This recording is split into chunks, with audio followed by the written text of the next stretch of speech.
somehow every key student what happened सारे सोते रह गए क्या यहाँ तो बेटा रिवाइज कर लिया था पायलट टेस्ट सी कर लिया था ना ये मैम इनफ्लोरेसेंस पे पहुंचे थे हम आई गेस राइट अच्छा स्क्रीन शेयर नहीं हुई है तभी नहीं बोल रहा कोई कुछ ओके दिख रहा फ्लावर इनफ्लोरेसेंस कर लिया था हमने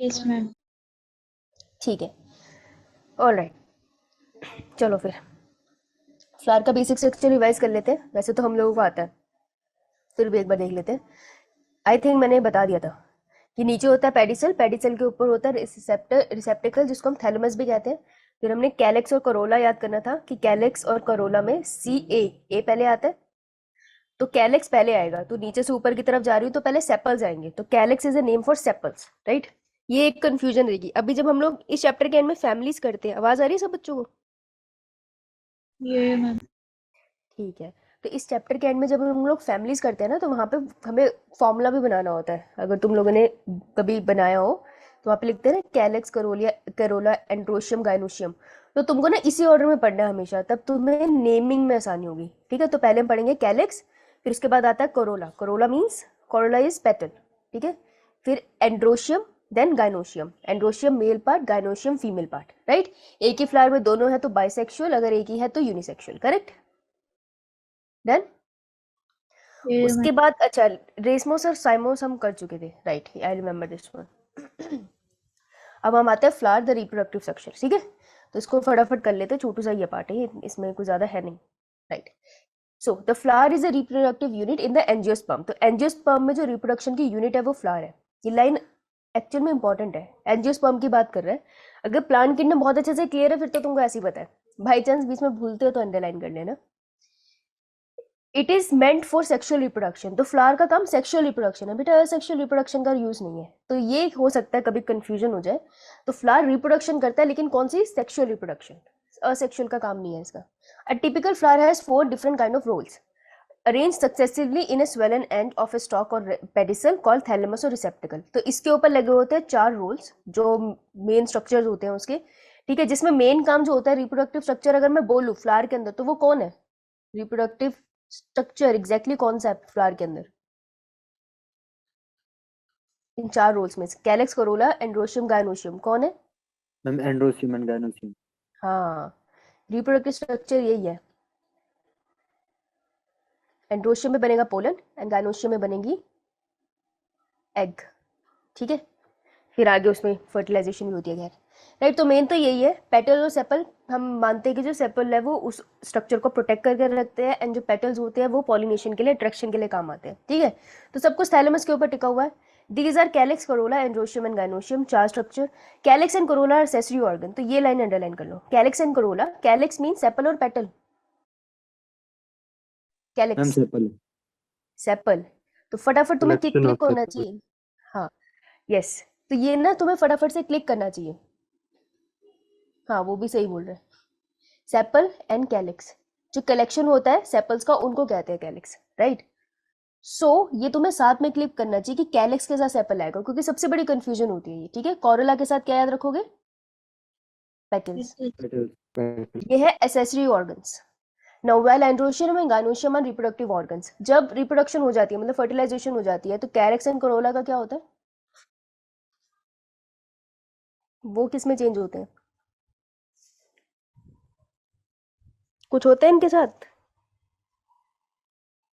मैम डीजेनरेट हो जाते हैं हाँ झड़ जाते हैं यार तुम तो हिमाचल से हो, कभी देखा होगा फूल वूल झड़ जाते हैं फिर जब फ्रूट लगता है in some flowers like lily calyx and corolla are not distinct and are term as perianth तो ये वाली इंपॉर्टेंट क्वेश्चन है ये लिली कहाँ है हमारी लिली ये प्यारी लिली लिली के केस में क्या होता है कैलेक्स एंड कोरोला एक दूसरे से डिफरेंशिएटेड नहीं दिखता तो जब ये टुगेदर एक जैसा दिखता है तुम देख के बता नहीं पाओगे कैलेक्स कौन सा कोरोला कौन सा है उस केस में आप उसे एक साथ बुलाते हो पेरियंथ ठीक है सो पेरियंथ इज अ स्ट्रक्चर जो कैलेक्स एंड कोरोला के मिलने से बना है okay calyx and Corolla fused ये लाइन यूज हो सकती है ये बहुत इंपॉर्टेंट वर्ड है अब तुम्हें बहुत सारे वर्ड्स आने वाले हैं और बहुत नए नए वर्ड्स आने वाले हैं ठीक है तो दिल थाम के बैठिए Now when a flower has both androecium and gynoecium, उसको हम bisexual कहते हैं. A flower having either only one stemmer or only one carpel, उसको हम unisexual कह देते हैं. ठीक है, इतना तो हमें पता था. अब आते हैं सिमेट्री के बारे में.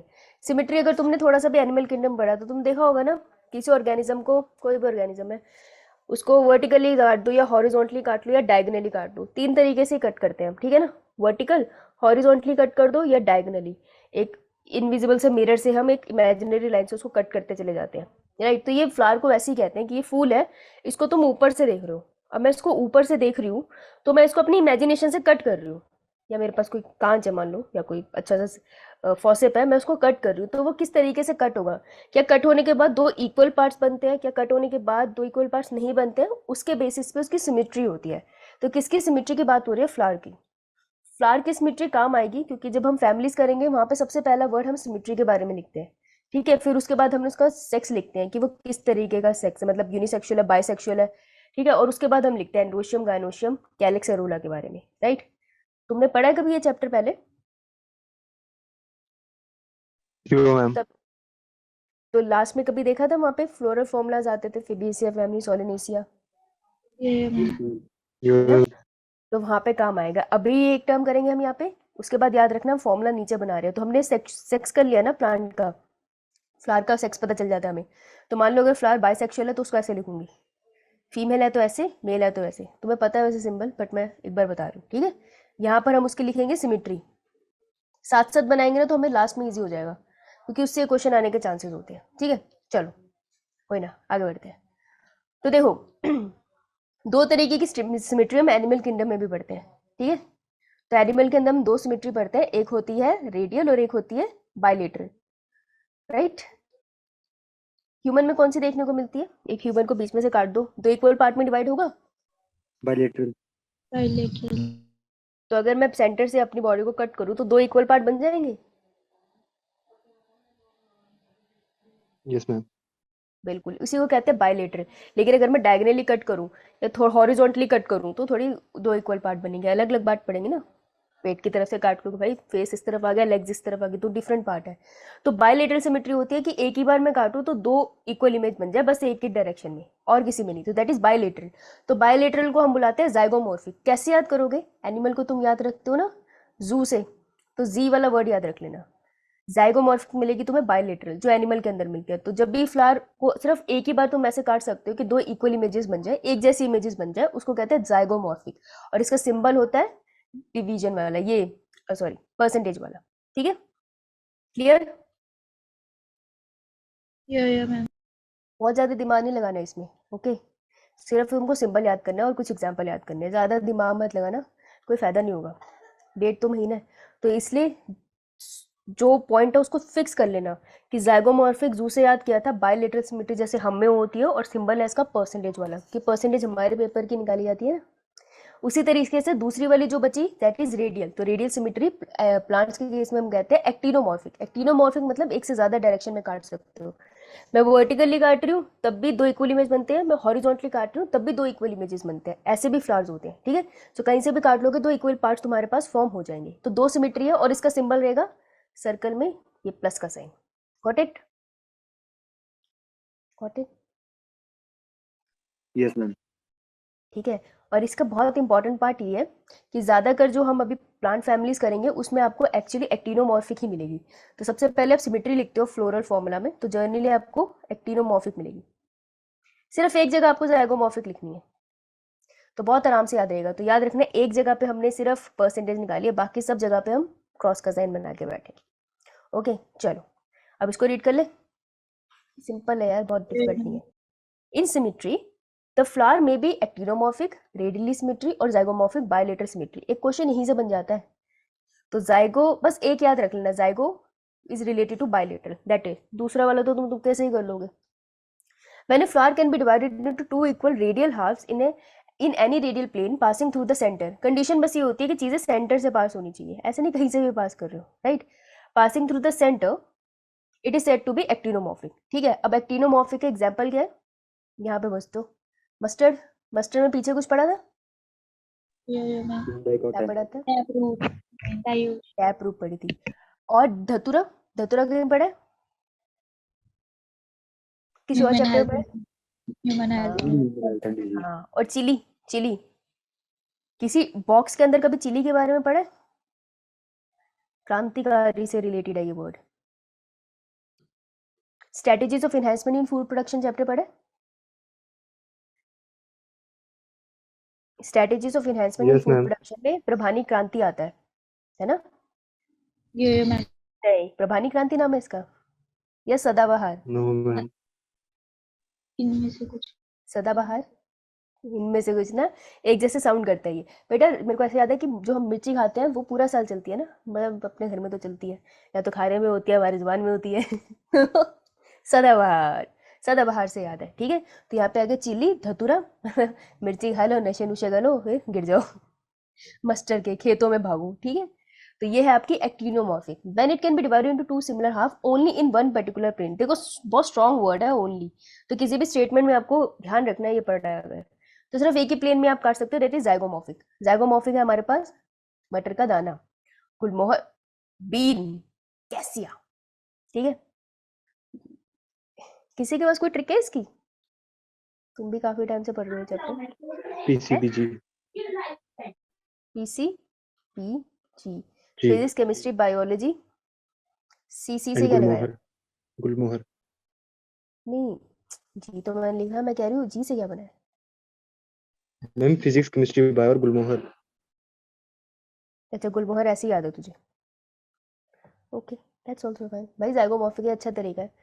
हम ही पढ़ रहे हैं फिजिक्स केमिस्ट्री, और आप लोग एक्चुअली आप लोग पढ़ रहे हो, मैं तो पढ़ भी नहीं रही। फिजिक्स केमिस्ट्री बायोलॉजी और गुलमोहर, ये सब पढ़ने के बाद गुलमोहर के खेतों में घूमना, सारे ठीक है। FABCA के हैं और ये. तो ये बढ़िया हो जाएगा है। अ फ्लावर इज असिमेट्रिक। बेटा असिमेट्रिक भी हो सकता है, इरेगुलर है। कह रही हिम्मत है तो सिमेट्रिक बता के दिखाओ। If it cannot be divided into two similar half by any vertical place passing through the center known as kanna. It is like कहना। हिम्मत है तो पकड़ के दिखाओ। इधर उधर भागते रहेंगे। कहना समझते हो ना? कृष्ण की बात कर रही हूँ Yes, मैं। ma'am. ठीक है, okay. A flower may be trimerous, tetramerous or pentamerous when a floral appendages are in multiple of 2, 3 and 4, 2, 4 and 5। यार तुमको ही समझ आता है ना, ट्राई मतलब 3, टेट्रा मतलब 4, टेट्रा पैक, पेंटा मतलब 5। हाँ, तो पेंटामेरस क्या होगा? जब फ्लावर अपेंडेजेस मल्टीपल में होंगे 3, 4 एंड 5 रिस्पेक्टिवली। ये बात समझ आई?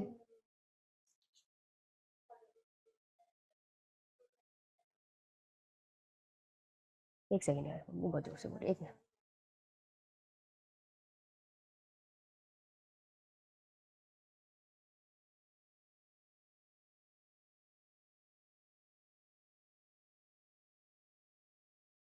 बंद करना पड़ता है यार। वहाँ मौसम कैसे है? यहाँ तो बहुत गर्मी है। मैम यहाँ पे थोड़ी सी बारिश लगी, उसके बाद मौसम फिर से साफ हो गया। हमारे वहाँ बारिश हो रही है, ठंडा है वहाँ पे। यस मैम, थोड़ी देर हुई उसके बाद फिर धूप निकल गई। यहाँ तो तेरी आवाज नहीं आ रही भाई, लेकिन यहाँ इतनी गर्मी है ना, मेरे सर दुख गया धूप में जाके। और मैं तो ये सोच के घर गई कि चंडीगढ़ तो फिर भी ठीक है, हैदराबाद जाऊंगी तो मेरा तो जाते जाते तंदूरी चिकन बन जाएगा। होली के दिन स्नो हुआ? कौन सी जगह रहता है भाई साहिल तू? हम शिमला गए थे घूमने तब. बेटा मैसेज कर दे, नहीं सुनाई दे रहा। मैंने तुम लोगों से पूछना, वैसे मुझे पता तुम्हारा बहुत प्रीशियस टाइम है, लेकिन मैं पूछना चाहूंगी। मेरे को अपनी मम्मी को हैप्पी बर्थडे पे लेके जाना है हिमाचल की तरफ। तो ये सीसू मनाली बढ़िया है? मनाली मैंने देखा है, सीसू बढ़िया है क्या? कोई ऐसी जगह जो ठंडी हो और उनको बहुत ज़्यादा ना चलना पड़े, क्योंकि मतलब वो पैदल चल लेते हैं लेकिन बहुत ज़्यादा ट्रैवल ना हो, वो बहुत थक जाते हैं हम। बेटा शिमला में मम्मी शिमला सही है, वहीं ले जाओ उनको बार बार। पागल है क्या? स्नेहा बता। बेटा फ्लावर कैसे भी अरेंज हो सकता है यार। ट्राइमर भी हो सकता है, टेट्रामेरस भी हो सकता है, पेंटामेरस भी हो सकता है, ठीक है। फ्लोरल अपेंडेजेस किस अरेंजमेंट में अरेंज है, ठीक है। मल्टीपल में भी आपको मिल सकते हैं 3-3 के, 4-4 और 5-5। अभी आगे मैं जब तुमको वो कराऊंगी ना एस्टिवेशन, तो थोड़ा और समझ आएगा। Flowers with Bragg's reduce leaf found at the base of the pedicel. बेटा पेडिसल क्या था? पेडिसल बता दे क्या था? पैर जैसा जो था, इसके ऊपर नीचे। हाँ है ना। तो यहाँ पर देख, यहाँ पर क्या मिल सकते हैं तुझे? रिड्यूस लीफ, ऐसे रिड्यूस लीफ मिल सकते हैं तीखे तीखे से। इसको अपन क्या बुलाते हैं? ब्रैक्ट। ब्रैकेट से नहीं बना दिया इसने, देख पेडिसल के आसपास, पैर के आसपास। तो इसे कहते हैं ब्रेक्ट। क्वेश्चन आ सकता है व्हाट इज ब्रेक्ट, तो Brecht is a reduce leaf. वहां पे देख सिर्फ इतना लिखेंगे ब्रेक्ट और साथ में लिख देंगे रिड्यूस स्टेम लीफ, क्या हालत खराब हो जाती है तब।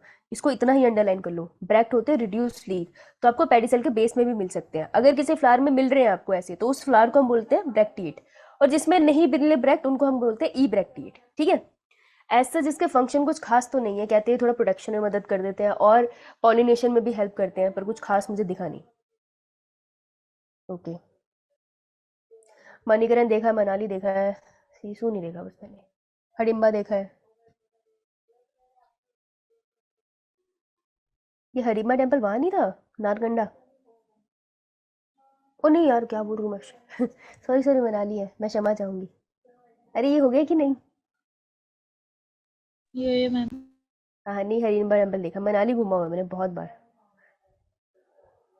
अच्छा जी, कैलिक्स की बात कर रहे हैं, कैलिक्स बोले तो सैपल्स। अच्छा, सेपल्स। सेपल। Apples. यस, बहुत अच्छा, बहुत बढ़िया बहुत बढ़िया। बेटा अब सेपल की मर्जी है कैसे मर्जी हो। तो देखो ये है हमारा थैलेमस, ठीक है। थैलेमस में अगर सेपल अलग अलग पड़े हैं, ला ला ला ला ला, जैसे कभी हेलमेट उतारो ना तो लोगों के बाल हर डायरेक्शन में होते हैं। मेरा एक दोस्त है, उसके सच में ऐसे होते हैं, इधर इधर और ऐसे, नारकंडा से है वो तो ये एक सेपल, ये एक सेपल, ये एक सेपल अलग अलग पड़े हैं ना, तो अपन इसको कहते हैं पॉलीसेपलस कंडीशन। ठीक है, पॉली बहुत सारे हैं, सेपलस बढ़िया से पड़े हैं। ठीक है, तो पॉलीसेपलस कंडीशन मतलब किसी भी फ्लावर, ये तुमको फ्लावर ऐसे देंगे, नाम के साथ ही वर्ड्स लगा देंगे, कहेंगे बूझे तो जाने तो पॉलीसेपलस का मतलब है सेपल्स अलग अलग पड़े हैं। ठीक है, गैमोसेपलस का मतलब है कि सेपल्स क्या है, आपस में फ्यूज्ड है। ठीक है, फ्यूज सेपल्स। ओके डन, शब्द कोई गेम है सारा। ठीक है, अगर कैलिक्स की बात करें तो कोरोला की बात भी करेंगे, ऐसे कैसे जाने देंगे। पेटल्स, फिर हरा रंग, क्या हुआ है, हरियाली हरियाली आ गई। पेटल्स, मेरा पेटल की भी यही बात है, कह रहे पेटल ना अलग अलग पड़ी हैं, बिल्कुल ही अलग अलग पत्तियां पड़ी हैं, तो आप उसको बुलाएंगे पोली पेटलस। ये तो हमें याद हो जाएगा ऊपर वाले से। ठीक है, नीचे वाले अगर वो फ्यूज हो गए तो हम उसको कहेंगे गैमोपेटलस। ओके, फ्यूज बड़े बड़े पत्ते भी होते हैं, दुनिया में बहुत कुछ है। ओके, वर्ड याद रहेगा, पॉली याद रखना अलग अलग है बहुत सारे। गैमो मतलब गेम हो गया, उनके साथ सब मिलके गेम खेल रहे हैं ये मैम। ओके, देखो क्या है, अगर मैं सीरियस नोट पे पढ़ाऊंगी तो मैं बोर हो जाऊंगी तुम्हारा पता नहीं, इसलिए बीच में हंसना तो पड़ेगा। मुझे तो तुम्हारे हालातों पे हंसी आती है और कुछ नहीं। हाइपो, अच्छा ओवरी, यार ओवरी मैं आगे कराती हूँ, ओवरी पहले।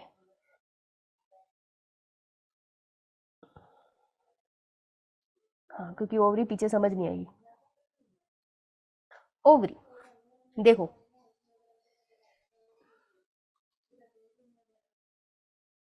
लगता है मैडम पागल हो गई। पहले मैं तुमको ये कराती हूँ, सुनो, जो हमने पढ़ा उसको पहले यहाँ से रीड कर लेते हैं, अपन इंग्लिश की बुक भी तो पढ़ रहे हैं ना each flower normally has 4 floral whorls. ये आपको पेज नंबर मिल गया, कहाँ पर है ये मैम 73। 73? हाँ भाई, मेरे साथ साथ चलना, ऐसी कुछ मेरे से मिस हो जाए तुम मुझे बता देना, मैं तुमको एग्जिट करवा दूंगी meeting calyx, calyx is the outer most whorl of the flower. हाँ जी, ये लाइन पे क्वेश्चन आता है ठीक है, कैलिक्स, ए फॉर एप्पल, सबसे पहले ए आएगा। ठीक है, सबसे बाहर वाला रोल यही है, क्योंकि 4 रोल्स है ना, कैलिक्स, कोरोला, एंड्रोशियम, गाइनोशियम। वो थैलेमस को नहीं मानते हैं रोल्स का पार्ट, पेरियंथ वगैरह कुछ नहीं मानेंगे, तो याद रखना कैलिक्स से स्टार्ट हुआ है, आउटर मोस्ट कैलिक्स को कहते हैं, कहीं पेटल्स मत लिखाना क्योंकि वो बाहर दिखते हैं। ठीक है, so calyx is the outermost roll of the flower and the member are called sepals. Okay, generally sepals are green, generally green होते हैं, लीफ जैसे दिखाई देते हैं, प्रोटेक्ट करते हैं फ्लावर बड को। जब वो ब्लड स्टेज में होता है फ्लावर, जब फ्लावर छोटू सा होता है फिर धीरे धीरे वो खिलता है ना, उस टाइम पे प्रोटेक्शन देते हैं उसको। तो कैलिक्स में भी गैमोसेपलस, गैमोसेपलस मतलब यूनाइटेड, और पॉलीसेपलस मतलब मस्त पड़ा है अकेला अकेला। क्लियर, ये तो हो गया होगा क्लियर। ये मैम। कोरोला करते हैं, Corolla is compose of petals, वही ना पत्तियां ढूंढते हैं ना, पास होंगी पास नहीं होंगी, पास होंगी पास नहीं होंगी, फूल खत्म हो गया। Petals are usually brighter colour to attract insect for pollination, यही मेन काम है इनका, भैया पॉलिनेशन करनी है ना, खूबसूरत खूबसूरत दिखते हैं, जितने कलरफुल होते हैं महंगे आते हैं, बहुत महंगे आते हैं भाई। और लाइक कैलिक्स, कोरोला में ऑल्सो भी, हाँ गई, गैमोपेटलस और पॉलीपेटलस उसी की तरह ये। ठीक है, इस लाइन को अंडरलाइन कर सकते हैं आप, ऐसे आपका कोई हाथ नहीं पकड़ेगा। The shape and colour of Corolla very greatly in plants, मतलब भिन्न भिन्न प्रकार के दिखते हैं आपको, इनकी शेप भी और कलर भी। कोरोला में भी tubular, bell shape, funnel shape, wheel shape, किसी भी शेप के हो सकते हैं। ऐसे घबरा मत जाना ये क्या हो गया, वैसे तुमने फूल देखे ही होंगे, किसी भी कलर के आपको पैटर्न्स उसके दिख जाते हैं, ठीक है। अब आता है एस्टिवेशन। अच्छा पहले एस्टिवेशन चलो। The mode of arrangement of sepals or petals in floral bud with respect to other member of the same role is known as estivation। तो सबसे पहले तो इसकी डेफिनेशन, ठीक है। फाइलोटेक्सी क्या होती है इसी बात पे बता दो, मजा आ जाएगा। बताओ बताओ, फाइलोटेक्सी क्या थी? अनीश कहाँ है आज? Ma'am pattern arrangement leaves on the Class of leader on the basis of evolution. वो करके चले जाओ, क्या बोल रहे हो? Pattern of arrangement of leaves on the stem और ब्रांच। Yes, उसको बोलते हैं फाइलोटेक्सी, राइट। अब आ रहा है एस्टिवेशन। एस्टिवेशन क्या है? Mode of arrangement of sepals और petals in a floral bud with respect to other members of the same room, ठीक है। तो एक दूसरे के रिस्पेक्ट में ये कैसे अरेंज है, पेटल्स एंड सेपल, मतलब सेपल सेपल के रिस्पेक्ट में कैसे अरेंज है, पेटल पेटल के रिस्पेक्ट में कैसे अरेंज है, एक पत्ती कलरफुल दूसरी पत्ती के साथ कैसे अरेंज है, साथ में गले लगी हुई है, एक पत्ती दूसरी पत्ती के ऊपर चढ़ी हुई है, एक पत्ती दूसरी पत्ती से बहुत दूर है, ठीक है। तो एक दूसरे के रिस्पेक्ट में कैसे अरेंज है पेटल पेटल और सेपल सेपल, ठीक है। पेटल सेपल आपस में नहीं, सेपल सेपल पेटल पेटल की बात हो रही है, और हम पढ़ेंगे पेटल्स के बारे में, तो इसे हम बोलते हैं एस्टिवेशन, ठीक है। Now the main type of aestivation are valvate, twisted, imbricate and vexillary, ठीक है। तो मेन टाइप की एस्टिवेशन आपको ऐसी दिखाई देती है। इसमें क्वेश्चन आता है लेबल करने के लिए, ओके। पिक्चर है इसकी, अरे यार ये मत बोलना पिक्चर नहीं है इसमें, मुझे एनसीईआरटी खोलनी पड़ जाएगी। यस ये रहा, देखो arrangement of petals on thalamus. इसलिए ये डायग्राम लेबल करने के लिए आ जाएगा और बहुत इजी है ये। आवाज आ रही है ना? ये मैम देख बेटा, ये एक पत्ती है तेरी, ये पेटल है सारे, ठीक है। पेटल से ही हम याद रखेंगे, ओके। बहुत ध्यान से देखना, अगर ये एक पत्ते को रिप्रेजेंट कर रही है और ये दूसरे को रिप्रेजेंट कर रहे हैं, क्या दोनों के बीच में आपको स्पेस दिखाई दे रहा है? ये मैम है ना। तो जब तक कोई ऐसी अरेंजमेंट दिखी ना जहाँ पे बीच में स्पेस है, जनरली आपको ये नीचे वाले डायग्राम के साथ ऊपर वाला डायग्राम आता है, मतलब 1 वाला डायग्राम आता है 2 के साथ, जनरली लेबल करने के लिए। तो देख जब बीच में तुझे स्पेस दिखाई देगी तो ऐसे वाले को हम क्या बोलेंगे? वेलवेट। वेलवेट केक खाया कभी किसने? रेड वेलवेट, मैं रेड वेलवेट केक खाया नहीं? अच्छा, वेलवेट कभी कपड़ा देखा है तुमने? वेलवेट कपड़े कभी देखे हैं? थोड़े उठे उठे से होते हैं, चमकीले होते हैं थोड़े, नहीं? अच्छा, ये तो दिक्कत हो गई, एग्जाम्पल क्या दूँ अब? यार तुम्हारे ऐसे शौक नहीं है, तुम्हारे अच्छे दोस्त नहीं है भाई, तुम्हें रेड वेलवेट केक नहीं खिलाया, लड़कियों को तो खाया ही होता है। कौन है ये? संजना सो के उठी बेटा। रेड वेलवेट केक ऐसा होता है, केक के ऊपर ना रेड कलर का वो डाल रखे होते हैं स्प्रिंकल जैसे, वो ना केक की जो लेयर होती है ना क्रीम वाली, उससे कभी अटैच नहीं होते हैं। अगर तुमने रेड वेलवेट केक कभी खाया है वो अलग से झड़ जाते हैं। तो ऐसे याद करते हैं हम लोग कि रेड वेलवेट केक, वेलवेट वो वाले एस्टिवेशन है जिसमें एक पत्ती दूसरी पत्ती से टच नहीं करती है, अपना अपना एटीट्यूड है, ठीक है। उसको वेलवेट से याद कर रखा है, अगर नहीं खाया है तो गूगल कर लेना, ठीक है। तो जहाँ पे स्पेस है वो वेलवेट है। नेक्स्ट इज, ध्यान से देखना इसे, यहाँ पर थोड़ी सी कंफ्यूजन होती है ट्विस्टेड और इम्ब्रिगेट में, ठीक है। ये एक पत्ती है, ये देख 1 एंड, ये उसका 2 एंड, ठीक है। ये दिख रहा है सबको? Yes ma'am. ये मैम ठीक है, ये इसका 1 एंड, ये इसका 2 एंड, क्लियर। ये इसका 1 एंड, ये इसका 2 एंड, इसका 1 एंड, ये इसका 2 एंड, ये 1 एंड, ये 2 एंड। तुमको दिखाई दे रहा है? अगर ये पत्ती एक है, एक पत्ती का एक एंड बाहर की तरफ है और एक अंदर की तरफ है, करेक्ट। सेकंड पत्ते की तरफ जाओ, एक एंड बाहर की तरफ है, दूसरा दूसरे पत्ते के अंदर की तरफ है। इतनी बात समझ आई? दिखाई दे रही है? ये मैम यस मैम। ये एंड बाहर की तरफ है और एक अंदर की तरफ है। तुमको इसको ऐसे ही पहचानना है, एक्चुअल में ध्यान से करना है इसे।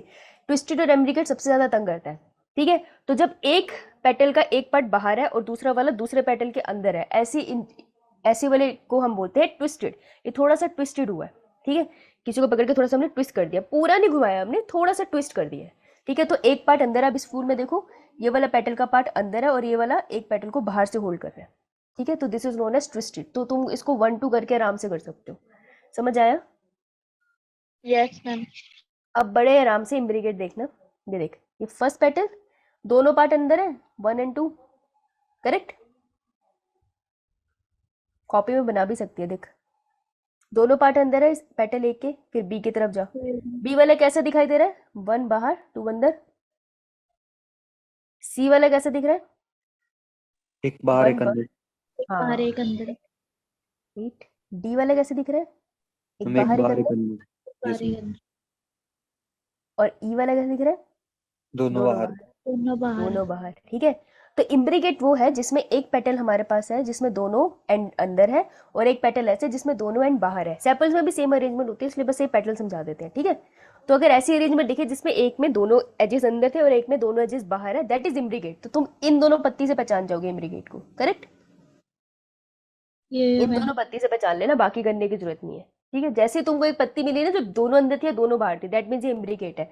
ये ट्विस्टेड नहीं हो सकता क्योंकि ट्विस्टेड में सब एक जैसे ट्विस्ट हुए हैं, करेक्ट। नाउ वैक्सिलरी क्या है, वैक्सिलरी में कैसे पत्ते होते हैं, ये सबसे ईजी है पहचाननी। क्यों, क्योंकि ये यूनिक दिखती है। एक आपको सबसे बड़ा पत्ता दिखता है, ठीक है, पेटल सबसे बड़ा petal, this is known as standard. सबसे बड़ा स्टैंडर्ड, स्टैंडर्ड हमने सेट कर दिया एक तरह से, ठीक है। उसके नीचे आपको दो विंग्स दिखते हैं, दो पेटल्स है ये 1 and 2। इनको हम बुलाते हैं विंग्स। ये एक है 1 2 and 3, ठीक है, 3 पेटल्स हो गए। अब देखो जो नीचे वाला पेटल है ना, एक्चुअल में ये एक ही पेटल को जिस तरीके से मॉडिफाई हो गया है। तो ये देखो ये एक ही पेटल है, इसको मैं नंबर दूंगी 4, दिस इज नोन एज कील। तो ये वाली जो विनेशन है दैट इज वैक्सिलरी, क्योंकि ये उल्टा वी बना रही है, तो तुम उल्टे वी से भी याद रख सकते हो जाएगा। ये मैम, ओके, अब इसी के नीचे अपने कॉपी में पेंसिल उठा लो, तुम साथ साथ एग्जाम्पल लिख लेना, मैं यहाँ से तुम्हें एनसीईआरटी करा देती हूँ। चले ये मैम, चले तो सही, लेकिन है कहाँ, जय भैया, राइट ना। तो मैं कह सकती हूँ ना, अगर वेलवेट है तो एक दूसरे को छुएंगे नहीं, ठीक है। अगर एक अंदर एक बाहर तो ट्विस्टेड। इम्ब्रिकेट में दो पत्ते ऐसे हैं जो पूरे अंदर है और दो पूरे बाहर है, और जो लास्ट वाला है वो तो बहुत इजी है, इसमें वी शेप बन रही है, right. Now when sepal and petals in a roll just touch one another at the margin without overlapping as in the calotropis, it is called velvet, ठीक है। यहाँ पे थोड़ा ये तुम्हारे साथ खेलते हैं, लेकिन डायग्राम में डिफरेंट दिखता है, तो ध्यान से देखना। ये when sepal and petal in a roll एक दूसरे को ऑलमोस्ट बस टच करते हैं मार्जिन पे, एक दूसरे पे ओवरलैप कभी नहीं करते, ठीक है। तो एग्जाम्पल है कैलोट्रॉफिस, उसे हम वेलवेट कहते हैं। ध्यान से आओ उधर, इस पिक्चर को अगर देखोगे, जो कि फिर खो गई है, ये देख, ध्यान से देखना, ये टच नहीं कर रहे ना एक दूसरे को वैसे मार्जिन पे, लेकिन एनसीईआरटी ऐसे कहती है, डायग्राम अलग बनाती है और एक्सप्लेन थोड़ा अलग करती है उसको, कि ये मार्जिन पे एक दूसरे को टच कर रहे हैं, ठीक है। तो अगर ये डायग्राम आएगा तो कंफ्यूज मत होना, दिस इज ऑल्सो वेलवेट। और अगर मैं इसको थोड़ा सा मॉडिफाई करके बनाऊँ ना, ध्यान से देखना, ऐसे, और बिल्कुल इसी के साथ नेक्स्ट पत्ती ऐसे। सो दिस इज ऑल्सो वेलवेट। जो एनसीईआरटी कह रही है वो इस वाले वेलवेट की बात कर रही है, समझ आया, समझ आया कि नहीं। Yes ma'am, yes ma'am. तो कंफ्यूज मत होना, डायग्राम कंफ्यूजिंग होते हैं इसके, राइट। अभी आगे भी ये ओवरी के अंदर भी गड़बड़ी करती है, इसलिए हम ओवरी के लिए अलग से डायग्राम बना रखा है मैंने ऑलरेडी, ओके। तो this is a valvate. Example है कैलोट्रॉफिस, उसके नीचे लिख लो calotropis, it will work. Now, if one margin of the appendage overlap to that of the next one and so on in a China rose, lady finger and cotton, it is called twisted. तो twisted कौन से हैं twisted कौन से लोग होते हैं, China वाले, ठीक है। twisted है, रोज लेके घूम रहे हैं, लेकिन हम में से तो कोई लेगा नहीं भाई उनसे रोज, ठीक है। लेडी फिंगर ट्विस्टेड ही है, जरा परेशान करके देखो, पकड़ के ट्विस्ट कर देगी तुम्हें, ठीक है। और कॉटन, कॉटन को देते हैं यूज करने का, टुक टुक करके फेंक देते हैं, तो ट्विस्टेड। फालतू की चीजों से याद कर सकते हो। If the margins of sepal and petal overlap one another but not in any particular direction, तो जो कैची वर्ड है, तुम्हें कैची वर्ड ढूंढना है, कोई पर्टिकुलर डायरेक्शन नहीं है, so that is known as cassia and gulmohar के केस में, तो उसको हम बुलाते हैं इम्ब्रिकेट वाला, ठीक है। In P and B flower, बेटा पी ना बहुत इंपॉर्टेंट है, ये वाला भी इंपॉर्टेंट है और ये वाला इंपॉर्टेंट है, ठीक है। तो जहाँ पे भी पी का एग्जाम्पल आ रहा है वो जरूरी है, क्योंकि इसका फ्लोरल फॉर्मूला में भी क्वेश्चन बहुत आते हैं, ठीक है। और वैसे भी पी के ऊपर बहुत क्वेश्चन आते हैं। तो pea and bean flowers, they have 5 petals, the largest standard overlap the 2 lateral petal, which in turn overlap the 2 smallest interior petal. This type of aestivation is known as vexillary or papilionoesis. वाह, ऐसे ही pronunciation करो, मुझसे भी ना बोलिए। तो याद रखना वो ये चीज कि ओवरलैप कर रहे हैं एक दूसरे को। तो इस भाई ने कहाँ गया, इसने इन्हें ओवरलैप किया है 1 1 ने ओवरलैप किया 2 एंड 3 को, 2 एंड 3 ने ओवरलैप किया 4 एंड 5 को, ठीक है, जो one type of arrangement show कर रहे हैं आपको, राइट, क्लियर, यस मैम। बहुत बढ़िया बात है। आइए आगे बढ़ते हैं, बहुत खुशी की बात है। एंड्रोशियम करोगे, फिर गायनोशियम के बाद ओवरी कराऊंगी, चलेगा। Yes ma'am. एंड्रोशियम है मेल वाला पार्ट, मेल वाला पार्ट हमने करा था sexual reproduction in flowering plant में, इसलिए मैं इसको फटाफट करा सकती हूँ तुम्हें। हाँ, ये तो तुमको ऑलरेडी आता है, अरे तुम्हें सच में आता है। देखो मेल के पास एक प्रॉक्सिमल एंड होता है और एक डिस्टल एंड होता है, ऊपर लगे होते हैं ये दो, इन्हें क्या बुलाते हैं, एंथर। और नीचे वाली इस पूरी लाइन को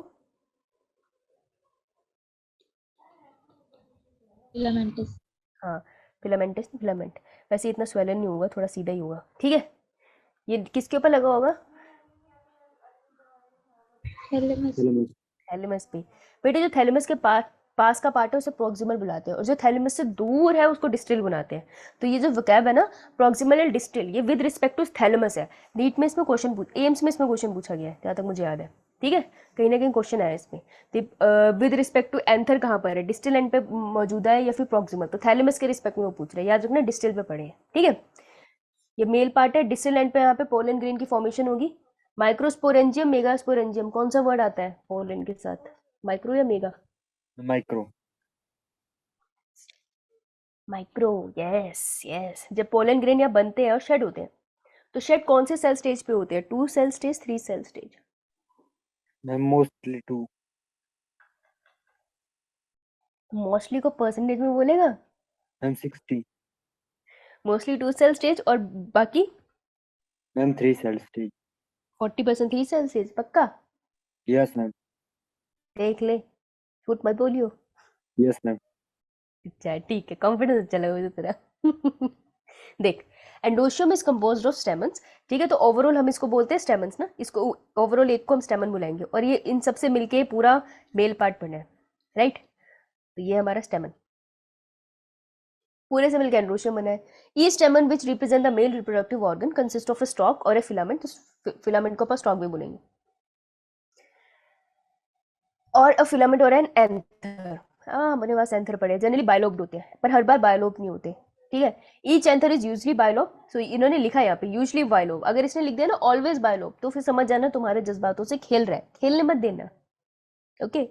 and each lobe has 2 chambers, 2 chamber है इनके पास, जिनको पोलन सेक्स भी कहते हैं, जहाँ पे पोलन ग्रेन बनते हैं, ठीक है। Pollen grains are produce in pollen sacs, तो ये वाली बात तो तुमको पहले से पता है। The sterile stamen is called staminode. ओ बेटा सोचो, स्टेमन है उसके पास लेकिन स्टेराइल है, पोलन ग्रेन नहीं बन रहे, तो उसको बुलाएंगे स्टेमिनोड। ये अच्छी बात है, अच्छी बात क्या है, ये वर्ड इंपॉर्टेंट है स्टेमिनोड, ये नहीं पढ़ाया था मैंने तुमको पहले कभी, तो इसे कर लो अंडरलाइन, बाकी पता था तुम्हें, usually bilobed and staminode. Done, yes ma'am. बहुत बढ़िया। अरे अंडरलाइन कर रहे हो कि ऐसे ही बैठे हो बस, बोल रही है बोलने तो। मैम कर रहे हैं।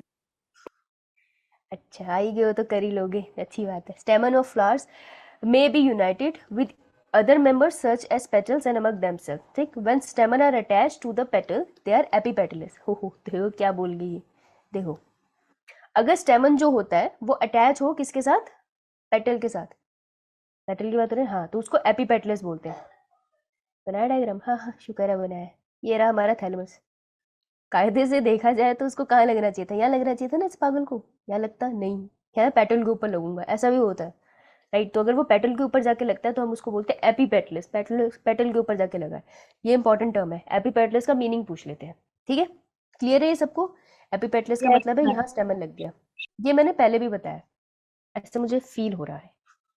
एपीपेटलस को अंडरलाइन करेंगे, किसमें होता है ये, ब्रिंजल, पसंद है तुमको ब्रिंजल, यस मैम। ब्रिंजल का दूसरा नाम एग प्लांट, नॉन वेज में समझ लेना इसको। अरे मैं वही सोचूं, क्लास चल रही है किसी का फोन नहीं आया। Brinjal, hate brinjal. Epiphyllous when attached to the perianth as in the flower of lily. बेटा पेरियंथ क्या था? शॉर्ट टर्म मेमोरी लॉस, बताओ लिली के बारे में, पेरियंथ मैम कैलेक्स और कोरोला जो फ्यूज हो जाते हैं। क्या बात है, ये बच्चा इंटेलिजेंट है, ये कुछ करेगा। तो जब कैलेक्स एंड कोरोला एक दूसरे से फ्यूज हो जाते हैं, sepal and petal together as, ठीक है, तब हम उनको टुगेदर पेरियंथ बुलाते हैं। ठीक है, जब उनको टुगेदर पेरियंथ बुलाते हैं, लेकिन अगर मैं एक को उठा लूं जहाँ पे तू बता नहीं सकता कि ये पेटल है या सेपल है, तो हम उसको टुगेदर टेपल भी बुलाते हैं। तो ये लिख लेते हैं हम, सीपल प्लस पेटल। नहीं पता चल रहा दोनों में से कौन सा एग्जैक्टली, तो हम उसको बुलाएंगे टेपल। ठीक है, अब अगर मैं बोलूँ ग्रुप ऑफ टेपल, क्योंकि एक नहीं होगा कभी भी एक फ्लावर के ऊपर, ग्रुप ऑफ टेपल्स, तो ग्रुप ऑफ टेपल्स को हम बुलाते हैं पेरियंथ। तो ये अपनी वोकैब में ऐड कर लेना। वैसे टेपल वर्ड तुम्हें यहाँ मिलेगा नहीं, लेकिन ये आ सकता है। बारिश इज हियर, अरे वाह, अभी देख बाहर बारिश हो रही है, थोड़ी देर तेरी आंखों से होगी बारिश। समझ आया? याद है तुमको फंगस में क्या होता था? एक को हम बुलाते थे हाइफी, पूरे को क्या बुलाते थे? माइसिलियम। ये वही हुआ है। अगर ये सेपल और पेटल कनेक्ट हो गए एक दूसरे से, मैं इसको बुलाऊंगी टेपल, सिर्फ इसको बुलाते हैं टेपल, लेकिन इन सबके ग्रुप को ले आओ तब मैं इसको बुलाऊंगी पेरियंथ। एनसीईआरटी फर्क नहीं बताती, लेकिन क्वेश्चन पूछ लेती है हक से। समझ गए ना? बहुत बढ़िया बात है। कभी कभार ऐसे लगता है कोई पेपर बनाते ऐसे राक्षस ही सोच रखता हो। कैसे टॉर्चर करे इन्हें। ओहो, हैप्पी फेस्टिवल। अच्छा, लिली में मिलता है तुमको, ठीक है, लिली लिली लिली, प्यारी लिली।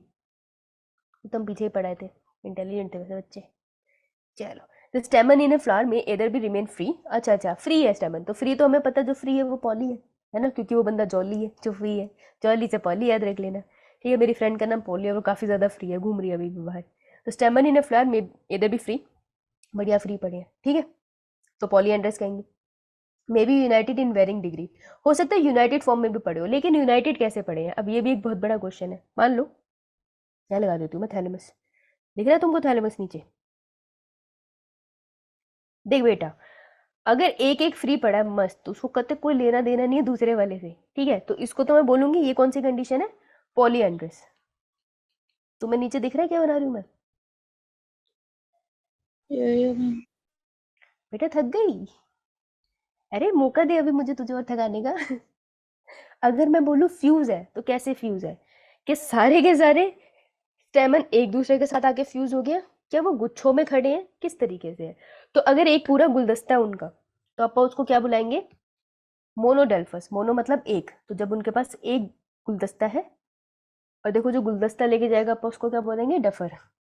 ये क्यों पैसे खर्चे, क्यों मेहनत करी, उसने नहीं मानना था, उसको यार हम बोलेंगे डफर, डेल्फस। ठीक है, तो मोनोडेल्फस जो एक गुलदस्ता लेके गया, as in case of China rose. ठीक है, चाइना वाले एक गुलदस्ता लेके आए, अपन ने एक्सेप्ट नहीं किया, हमने कहा नहीं, हम नाराज हो तुमसे। ठीक है, कोई बहुत स्मार्ट है, कहते दो गुलदस्ते लेके जाऊंगा, अपन उसको बुलाएंगे डायडेल्फस, क्योंकि तू डबल गधा है। जब एक जनी मान रही तो दूसरे से क्यों मानेगी? ये है हमारा पी। ठीक है, क्योंकि पी अगर तो हम खोलते हैं, जब भी हम मटर खोलते हैं तो दो ऐसे खुल जाते हैं ना उसके पार्ट, बस उसमें दोनों लाइनों में मटर लगे होते हैं अच्छे से खाने के लिए, राइट। और अगर मोर देन 2 बंडल्स बना दिए, जैसे कि तुमको इस वाली पिक्चर में दिख रहा होगा नीचे, अगर तुम लोग अभी तक जिंदा हो, ये देखो 1 2 3 4 बहुत सारे बंडल ले गया, अब उसको कहेंगे पॉलीडेल्फस। देखो पॉलीएंड्रस नहीं कहेंगे हम उसको, पॉलीएंड्रस मतलब फ्री थे स्टेमन। पॉलीडेल्फस, जैसे ही डेल्फस उन्होंने डफर याद कर लेना कि हाँ भाई डफर था जो फूलों का गुलदस्ता लेके गया या गई, तो पॉलीडेल्फस वो है जो बहुत सारे लेके गया, जैसे कि सिट्रस। सिट्रस के केस में बहुत सारे गुलदस्ते मिलते हैं तुम्हें, ठीक है। They may be in variation in the length and filament within the flower as in salvia and mustard. तो हो सकता है लेंथ में भी फर्क हो, किसी की लेंथ ज्यादा है स्टेमन की, किसी की लेंथ कम है, तो ये आपको वेरिएशन दिख जाएगी लेंथ में with in the flower in the case of सेल्विया and mustard. Important point है, ये नीचे लिखा है, एंड की लाइन हमेशा इंपॉर्टेंट निकलती है, अंडरलाइन कर लेना। बताओ तुम्हें ये वाहियात तरीके से समझ आया या नहीं? जल्दी बताओ। यो मैम। यो मैम। बढ़िया लगता है मुझे जब एग्री कर जाते हैं, था तो वाहियात ही तरीके से, सच तो सच है। चलो तुम्हें याद हो गया ना, ये जरूरी है। आइए,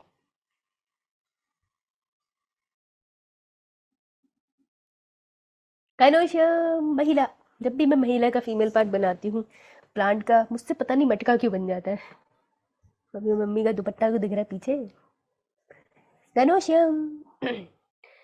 ये तो तुमने बहुत डिटेल में पढ़ा है ना? अगर तुम ये भूल गए हो पाप चढ़ेगा तुम लोगों को। कौन से चैप्टर में पढ़ा है?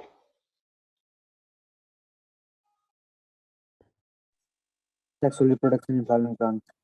Sexual reproduction in flowering plant. बेटा आज तुम्हारा बहुत अच्छा मौका है, इस टॉपिक के बाद ना sexual reproduction in flowering plant में पोस्ट फर्टिलाइजेशन पढ़ सकते हो कि फर्टिलाइजेशन के बाद क्या क्या चेंजेस आ रहे हैं, बहुत आराम से तुम्हारा वो रिवाइज हो जाएगा और तुम्हारे इसके साथ रिलेट भी हो जाएगा, मजे आ जाएंगे तुम्हारे। बाद में तो मजे होंगे ना जब बाकी पढ़ रहे होंगे और तुम होंगे तो पढ़ लिया हमने जीने से। तो बेटा जो मटका होता है, ठीक है, इसको ऊपर को क्या बुलाते हैं अपन, जहाँ पे पोलन ग्रेन आके लगेगा, ऐसा होता है यार, क्या बुलाते हैं? स्टिग्मा। क्या क्या? स्टिग्मा। मेरे कान को क्या हो गया? दोबारा बोल भाई। स्टिग्मा। स्टिग्मा, मुझे तो कुछ बहुत ही अलग चीज सुन गई थी, मैं कहा ये नहीं हो सकता। ठीक है, ये जैसे लहराते हुआ जो रीजन होता है इसे क्या बुलाते हैं?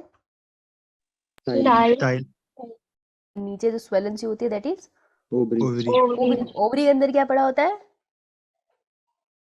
ओव्यूल। ओव्यूल। ओव्यूल। यहाँ पे दो ओव्यूल दिखा दिए, ठीक है। ओव्यूल अटैच होता है ओवरी की वॉल से थ्रू प्लेसेंटा, और प्लेसेंटा ओवरी की वॉल से ओव्यूल को अटैच कर रहा है थ्रू फ्यूनिकल। तो फ्यूनिकल वो स्टॉक है जिसके नीचे प्लेसेंटा लिखा है, जिसने कनेक्ट कर रखा है। जैसे ह्यूमन बेबी को मदर से जो कनेक्ट करने का मेन रीजन है, जो आदान प्रदान करेगा चीजों का, that is placenta.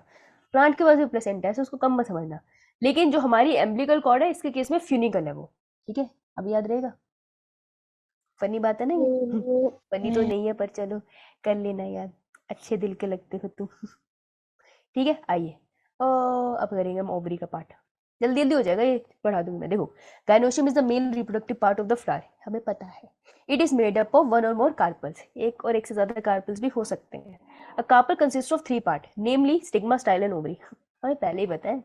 Ovary is a enlarge basal part, ये बेसल है, बेस पे पड़ा है, एनलार्ज होता है, ये भी पता था हमें। तो on which lies the elongated tube, the style, इसके ऊपर ऐसे मस्त स्टाइल पड़ी है। The style connect the ovary to the stigma. देखो, ये बात हमें पता है लेकिन हमने कभी सोची नहीं होगी कि स्टाइल क्या करती है। स्टाइल कुछ नहीं करती है, स्टाइल कनेक्ट करती है ओवरी को, किससे? स्टिग्मा से। ऐसे ऐसे वर्ड ना ये इंग्लिश के निकाल के ले आते हैं फिर तो पेपर थोड़ा सा खराब हो जाता है। तो ना ध्यान से पढ़ना, तुमको सब आता है, हो जाएगा। इतना तुम पढ़ चुकी हो कि अभी भी फुल सिलेबस टेस्ट देने जाओगे, मुझे बाकी सब्जेक्ट नहीं पता, बायो कराओगे, इतना तो तुम खुद से पढ़ चुके हो। मैं अपनी बात भी नहीं कर रही, तुम खुद से पढ़ चुके हो। पर ये नहीं कल से क्लास आना बंद कर देना पढ़ लेना बेवकूफ हो तुम। सुनो, The stigma is usually at the tip of the style.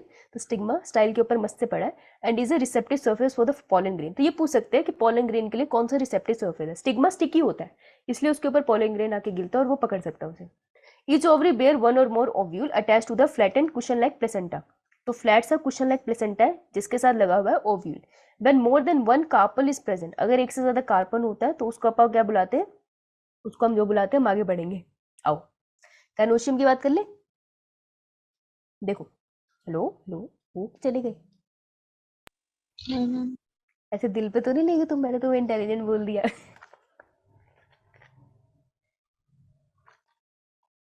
दिल पे मत लेना, घमंड तो रावण जी को भी ले गया था तुम तो बच्चे हो अभी। ये कौन? संजना, इंटरनेट की प्रॉब्लम है या बीच बीच में सो रही है? ऐसे सोते सोते सोते लॉग आउट हो गया था। फोन आ गई थी फिर। फोन आ गई थी, मुझे लगा फोन आता है, इसका भी जेंडर होता है अच्छा, देखो फिर गायनोशियम। देखो, अगर एक कैपिलरी पड़ी है, जो बहुत ही सिंपल सी बात है, ठीक है, एक मटका पड़ा है तो अपन उसको मोनो कैपिलरी बोलेंगे। मोनो मतलब एक। अगर वो मल्टी कैपिलरी है मतलब एक से ज्यादा पड़े हैं, ठीक है, तो multi capillary different different type की होगी। क्यों?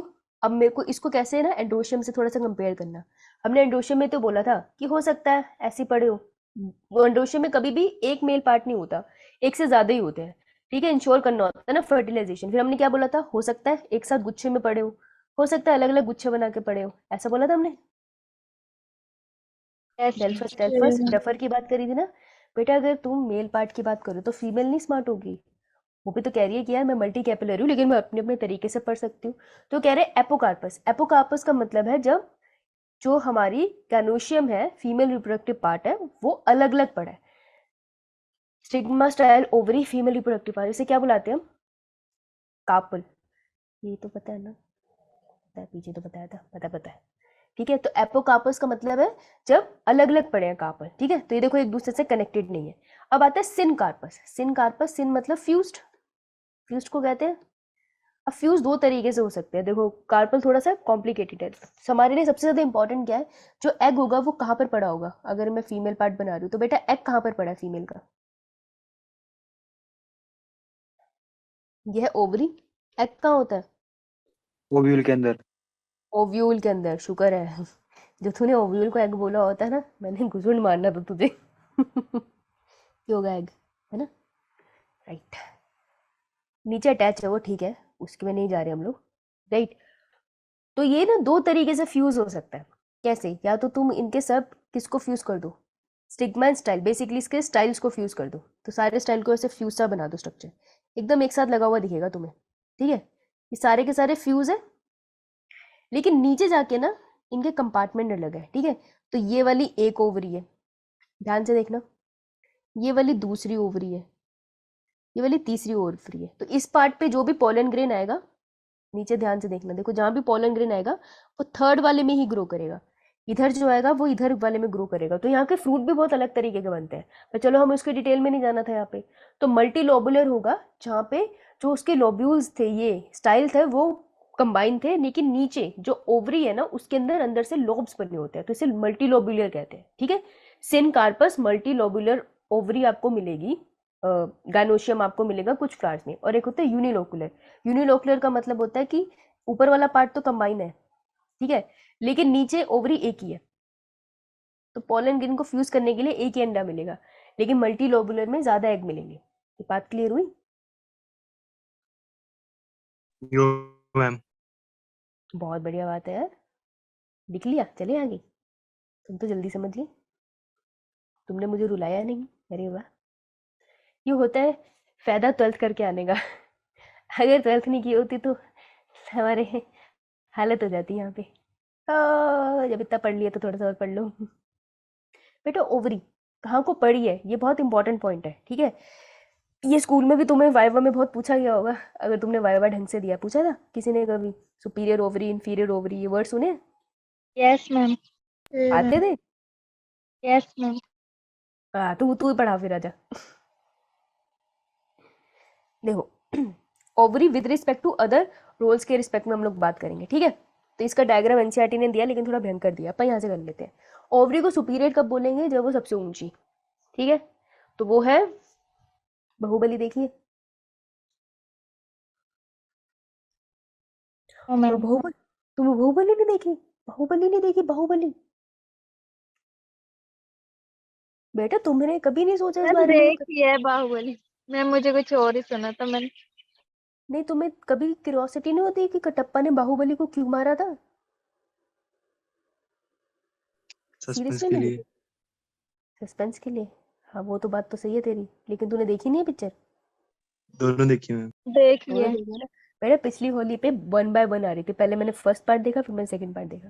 दोनों थिएटर में देखा था, कि मैंने कहा दोबारा कॉन्टिन्यूशन में देखते हैं, फ्लो बनना चाहिए, ठीक है। तो वहाँ पे होते हैं ना राजमाता, क्या नाम होता है उनका, राजमाता का नाम क्या था? बहुत इंपॉर्टेंट क्वेश्चन है, 4 नंबर में आ सकता है। सोगामिनी। हम्म। हम सोगामिनी शायद। नहीं यार, ऐसे तो कोई नाम नहीं था, हम सब फेल हो जाएंगे ऐसे तो तो बेटा ये राजमाता है, राजमाता ऊपर गद्दी पे बैठी है, सब कुछ नीचे है। ये फर्स्ट पार्ट है बाहुबली का, अभी बाहुबली का बेटा आया नहीं है, ठीक है। तो अभी वही है सबसे बड़ी, सबसे पुरानी, सबसे पुराना है। जब बाहुबली पैदा नहीं हुआ होता, वो होती है ना रानी, तो ये राजमाता सबसे ऊपर बैठी है, तो शी सुपीरियर ओवरी। जब ये सुपीरियर है तो सब कुछ इससे नीचे ही है ना, तो जब सब कुछ नीचे है तो हाइपो मतलब नीचे, नीचे तो सब कुछ नीचे है किससे, गाइनस मतलब फीमेल पार्ट से ना। तो जब सब कुछ नीचे है फीमेल पार्ट से, तो उसको हम कहते हैं ये है सुपीरियर ओवरी, और इसके लिए दूसरा वर्ड होगा हाइपोगाइनस। तो हाइपोगाइनस से कंफ्यूजन हो जाती है कि हाइपोगाइनस का मतलब है कि शायद फीमेल पार्ट नीचे है, नहीं, फीमेल पार्ट सबसे ऊपर है, बाकी सारे पार्ट्स नीचे है, ठीक है। उसके बाद होती है हाफ इंफीरियर। हाफ इंफीरियर का एक्चुअल में मतलब ये होता है कि अगर तुम ध्यान से देखो तो मेल और फीमेल पार्ट ऑलमोस्ट एक ही सिमेट्री में, एक ही लाइन पे पड़ते हैं, ठीक है। तो एंड्रोशियम एंड गायनोशियम ऑलमोस्ट, हाँ शिवगामी, शिवगामी देवी, तो शिवगामी देवी है सबसे ऊपर बैठी, सुपीरियर, ठीक है। हाफ इंफीरियर और पेरिगाइनस का मतलब होता है कि सब कुछ इक्वल है, ठीक है। तो मान लो बाहुबली को तुमने राजा बना लिया, तो बाहुबली अच्छा इंसान थे, वो कहते हैं मेरा भाई भी मेरे हिसाब से इक्वल है, होना नहीं चाहिए था उस पापी को, लेकिन अगर वो राजा होता तो वो सबको एक साथ देख के चलता है, ठीक है। तो ऐसे मान लेते हैं, इसको हम बोलते हैं हाफ इंफीरियर, राइट। इंफीरियर क्यों बोल रहे हो? वैसे तो सब कुछ इक्वल है, लेकिन जनरली जनता मानती नहीं है ना महिलाओं को जल्दी से इक्वल, तो इसको हाफ इंफीरियर कह लो। सब नहीं होते ऐसे, लेकिन कुछ कुछ होते हैं भाई, सच्चाई है ये भी। ऐसे ना इमोशनल नहीं हो जाना। मैडम ने ऐसे कैसे कह दिया। फिर आता है inferior, properly inferior, this is known as epigynous. In this case female part सबसे नीचे है और मेल पार्ट एकदम ऊपर है उससे, ठीक है। So this is epigynous which is known as inferior. Clear इतनी बात? बहुत यस कठिन बात? मैम। बहुत बढ़िया, बहुत बढ़िया। अभी इतने अच्छे से बोलती है ना, यस में मेरा दिल खुश हो जाता है। फिर एग्जैक्टली ये गलत आंसर बोलती है, फिर मुझे लगता है हाय राम। चल बेटा, प्लेसेंटा से क्या अटैच था पीछे? ये प्लेसेंटा था। प्लेसेंटा से क्या अटैच था? अरे अरे, क्या में? यूनिकल। हाँ, फिनिकल के ऊपर क्या लगा है? ओव्यूल। ओव्यूल बड़ा होके क्या बनाएगा?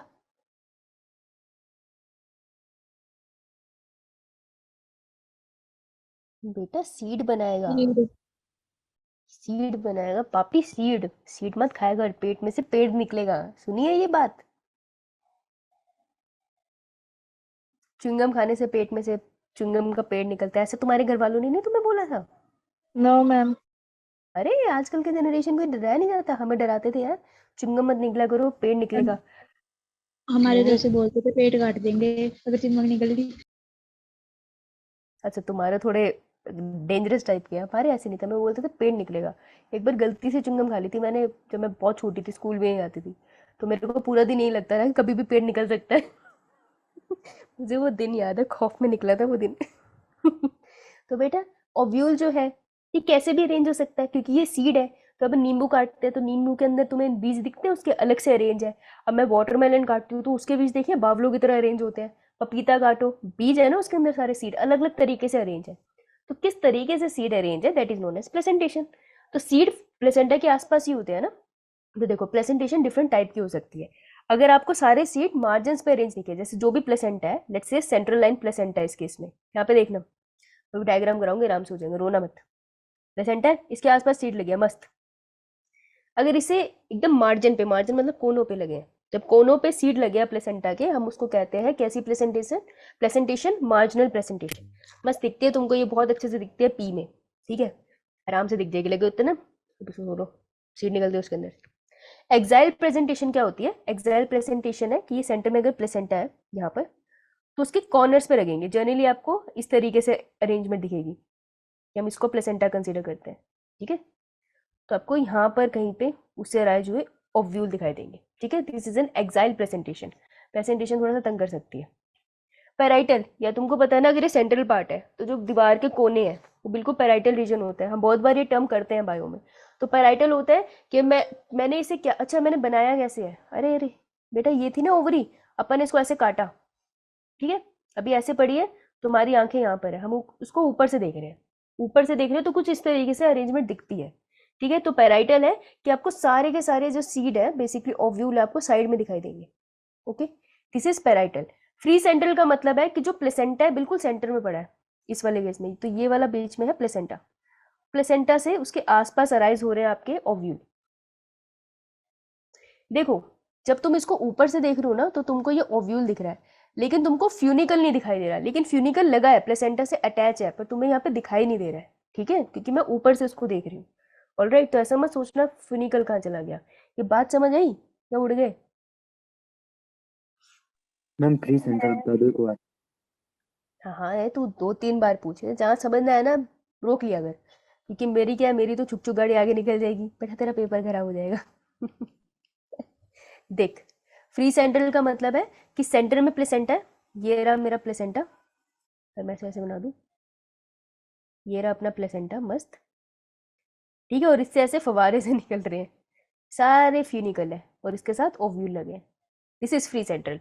ऊपर से देखेगा तो कुछ इस तरीके से दिखेगा, ऊपर से तुझे बस ये ऊपर का सर्कुलर पार्ट लिखेगा, दैट इज प्लेसेंटा। एक्चुअल में तो ये पूरा ही प्लेसेंटा हो गया था ना नीचे, इतना पार्ट, और उसके आसपास लगे हुए आपको दिख रहे हैं, मतलब फ्यूनिकल आएगा ऊपर, नो डाउट। उसके आसपास तुम्हें ये लटके हुए दिखाई दे रहे हैं सारे के सारे ओव्यूल, ठीक है। तो ये हमारा फ्यूनिकल और ये मेरा ओव्यूल।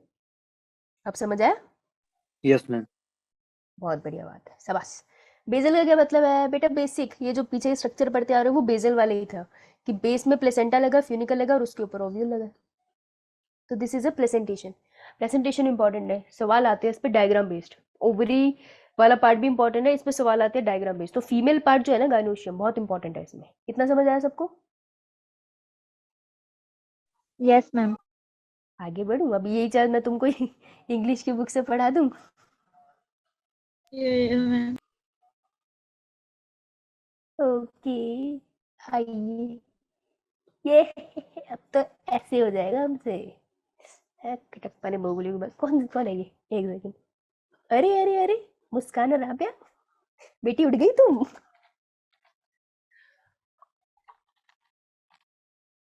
अरे वाह, बहुत बढ़िया।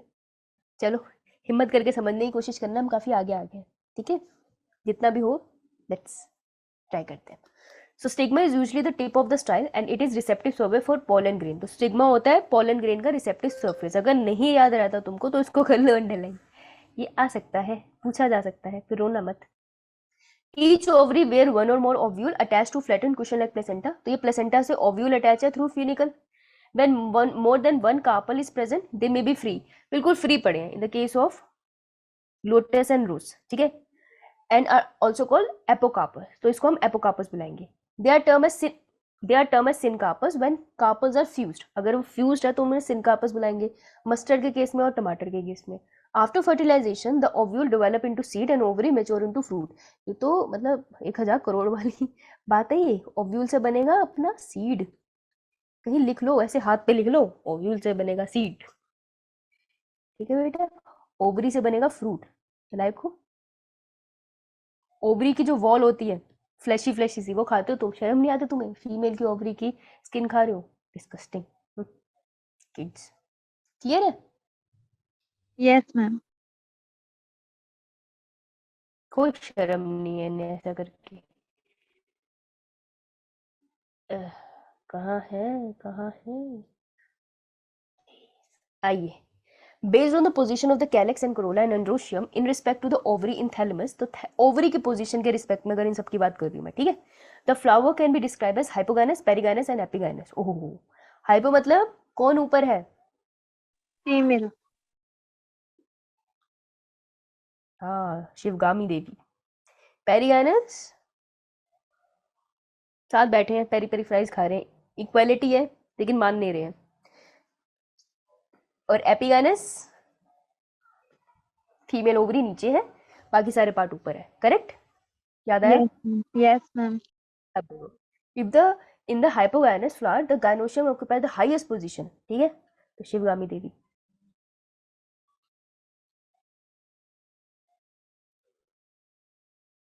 बाहुबली का एग्जाम्पल है ये। ओके, तो ovary in such flower is said to be superior. अपन कहेंगे उसको सुपीरियर ओवरी। अरे कब से मस्टर्ड पढ़ रहे हैं, इसमें तो ओवरी सुपीरियर ही मिलेगी। Example China rose. वैसे हाँ, काफ़ी चीज़ों में सुपीरियर तो है, आर्टिफिशियल सन बना रखा है इन्होंने, तो टेक्नोलॉजी के मतलब में है तो सुपीरियर। पर मैं बस ये जानना चाहती हूँ कि चाइना का सामान हिंदुस्तान में तो ज़्यादा चलता नहीं, तो चाइना में भी ऐसे ही चलता नहीं है, वहाँ चलता है, वो हमारे पास गलत सामान भेजते हैं? मैं ये जानना चाहती हूँ। और एक ब्रिंजल सबसे सुपीरियर है, मेरे घर में ये बहुत बनने की कोशिश होती है, मुझे पसंद नहीं है, मैं बनाने नहीं देती, पर चलो। If gynoecium is situated at the center and the other parts of the follicle located on the rim of the thalamus almost at the same level, ये align almost at the same level पे अगर पड़े हैं तो अपन उसको बुलाते हैं perigynous. ठीक है? ओवरी इस केस में हम बोलते हैं हाफ इंफीरियर है। ये केस है हमारा प्लम। प्लम जो सॉफ्ट सॉफ्ट से होते हैं, रोज एंड पीच, कितने प्यारे प्यारे कलर है। प्लम, रोज एंड पीच, ये तो लिपस्टिक के शेड हो गए सारे। महिला टीचर याद रख लेना। Epigynous flower, the margins of the thalamus grow upward, enclosing the ovary completely and getting fused with it. ठीक है? The other parts of the flower, तो epigynous सबसे नीचे है, वैसे डर के बैठी है। ठीक है? Has the ovary said to be inferior. और ये फ्लावर किसमें मिलता है आपको? Guava and cucumber. देख रहे हो तुम? गुआवा सस्ता फ्रूट है ये, लेकिन बहुत न्यूट्रिशियस होता है। ये खाने के बाद खाओ, बहुत बढ़िया सेहत के लिए। कुकुम्बर सैलेड में खाते रहते हैं ना, सस्ता फ्रूट अवेलेबल है। महिलाओं के साथ अत्याचार करते हैं गुआवा और कुकुम्बर, याद रहेगी। And the ray florets of sunflower, भूलना मत। 3 एग्जाम्पल याद हो जाएगा। Yes ma'am. अच्छा अगर तुम ना भी कर लोगे तो मैं क्या कहूंगी, ये बोलूंगी बेटा याद कर लेना, निवेदन है तुमसे। नहीं तो डॉक्टर नहीं बनोगे तो मैं फ्री की पर्ची कैसे बनवाऊंगी, ये बताओ। समझ रहे हो ना तुम।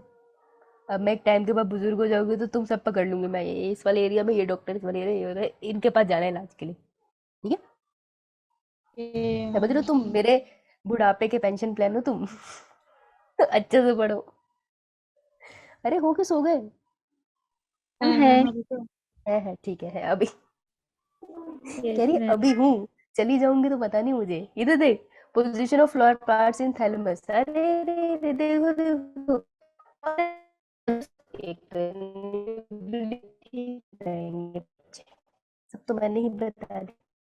हाय बगैर, इसको देख लेना, सबसे ऊपर बैठी है, बाकी सब नीचे है।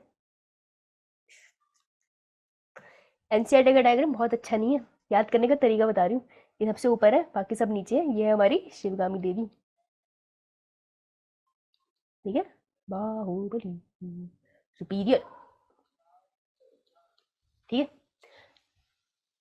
बी वाला क्या है? Half inferior. है ना। मुझे रोना आता है ये देख के। यार देखने में देखो वो उससे ऊंचा लग रहा है, कायदे से तो ये बिल्कुल लेवल पे बनाना चाहिए था इनको, लेकिन इन्होंने बहुत खराब डायग्राम बनाया। ये एक्चुअल में ऐसे होने चाहिए थे। ठीक है, लेकिन इन्होंने कहा ऑलमोस्ट सेम, तो भाई यहाँ पे ना यही लिख लो, इनके हिसाब से ऑलमोस्ट सेम है ये। कभी कभार मन करता है सीबीएसई वालों को फोन करने का, फिर सोचती हूँ छोड़ो। ठीक है। तो देखो यहाँ पर ये कह रहे हैं कि कभी कभार हो सकते हैं थोड़ा, फिर अब यार इसको और इसमें कंफ्यूजन हो जाएगी, और सी में तो ध्यान रखना भाई, ये बहुत ज्यादा फर्क दिखा रहे हैं, तो ये बहुत पास पास है ना, कंपेयर करने के लिए इजी है। तो ये ऑलमोस्ट सेम है, ढंग से लेवल करके जाना। नहीं तो निकल लोगे। ठीक है। और यहाँ पर बहुत ईजी है पहचानना, क्योंकि ऊपर का पार्ट छोड़ो, चलिए ये तो वैसे भी दिख रहा है इंफीरियर है। ये देखो ये पूरी की पूरी बेचारे का पार्ट, फीमेल पार्ट तो अंदर ही चला गया है। राइट। तो आप इसको यहाँ से कर सकते हैं, मैं नीचे से भी कंपेयर करा सकती हूँ, लेकिन फिर और कंफ्यूजन होती है, तो तुम ऊपर से देख लो। ठीक है। तो ये तो पूरा ओवरी अंदर चला गया, तो दिस इज एपिगाइनस, बहुत ही इंफीरियर ओवरी हमारी। ठीक है। Inferior ovary. Clear. Yes ma'am. ओ, चिली मशरूम पड़े हैं खाने के लिए, याद आ गया, ओह मोटिवेशन मिला मुझे पढ़ाने का। आगे चलो। Yes ma'am. Done done done. ऐसा मेरा दिल कह रहा है कि एक और डायग्राम होना चाहिए यहाँ पे। कुछ रहा तो नहीं पेज, सब पे तो लाइनें लगी है, फिर तो ये हो गया। नहीं चैप्टर खत्म नहीं हुआ, इतनी अच्छी किस्मत नहीं तुम्हारी, चैप्टर अभी है। ये यहाँ मेरा प्रेजेंटेशन कह दो, कि प्रेजेंटेशन की थ्योरी क्या। प्रेजेंटेशन। अरे अरे देखो देखो, मटर के दाने, कौन सी वाली थी प्रेजेंटेशन ये? मार्जिनल। मार्जिनल। मार्जिनल। मार्जिनल। ये रहा इसका प्लेसेंटा। ठीक है। उसके प्लेसेंटा से खेल लेना। ए, ये देखो देखो देखो, ये वाली कौन सी थी, 3 लाइनें बना के तुम्हें बनाए थे। एग्जाइल। एग्जाइल। एग्जाइल थे यार। ठीक है, वो डायग्राम थोड़ा इजी था, लेकिन तुमको ये लेबल करने के लिए आ सकता है। अरे देखो कोने पे पड़े हैं, जो कोने में पड़े हैं उनको क्या राइटल। बुलाते हैं? पेराइटल। राइटल। राइटल। ना। तरबूज में कैसे होंगे, क्या लगता है? फ्री हम ऐसे सेंट्रल। देखते हैं ना फुल। हाँ।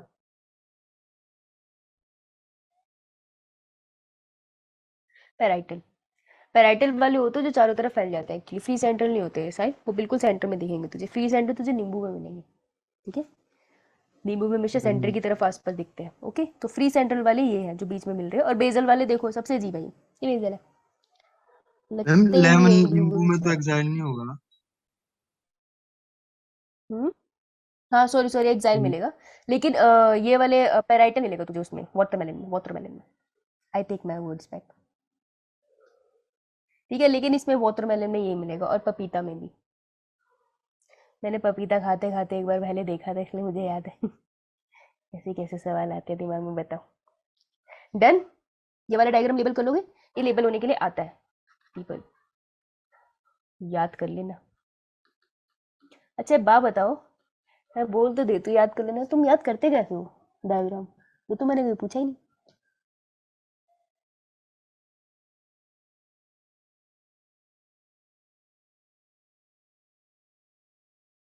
मैसेज करके बताओगे? अच्छा, अच्छी बात है, सेहत के लिए अच्छा होता है। याद कैसे करते हो मैम डायग्राम? ऐसे ही ऐसे ही? मतलब एक बार देख ले याद हो जाता है ना। एक बार देखने से याद हो जाता है? प्रभु चरण मैम क्या है अभी तुम्हारे? अभी पढ़ लिया तो अब थोड़ा भूलेगा कि कौन सा एक्साइल है, टाइटल है, इसकी पोजीशन तो याद रखनी होती है। डायग्राम देख के याद हो जाते थे एक बारी में? यस मैम, एक दो बार बनाता तो कभी नहीं हूँ मैं कि कॉपी पे पेन पकड़ के बनाया भी। तेरी शक्ल से पता है मुझे कि तू बनाएगा तो नहीं।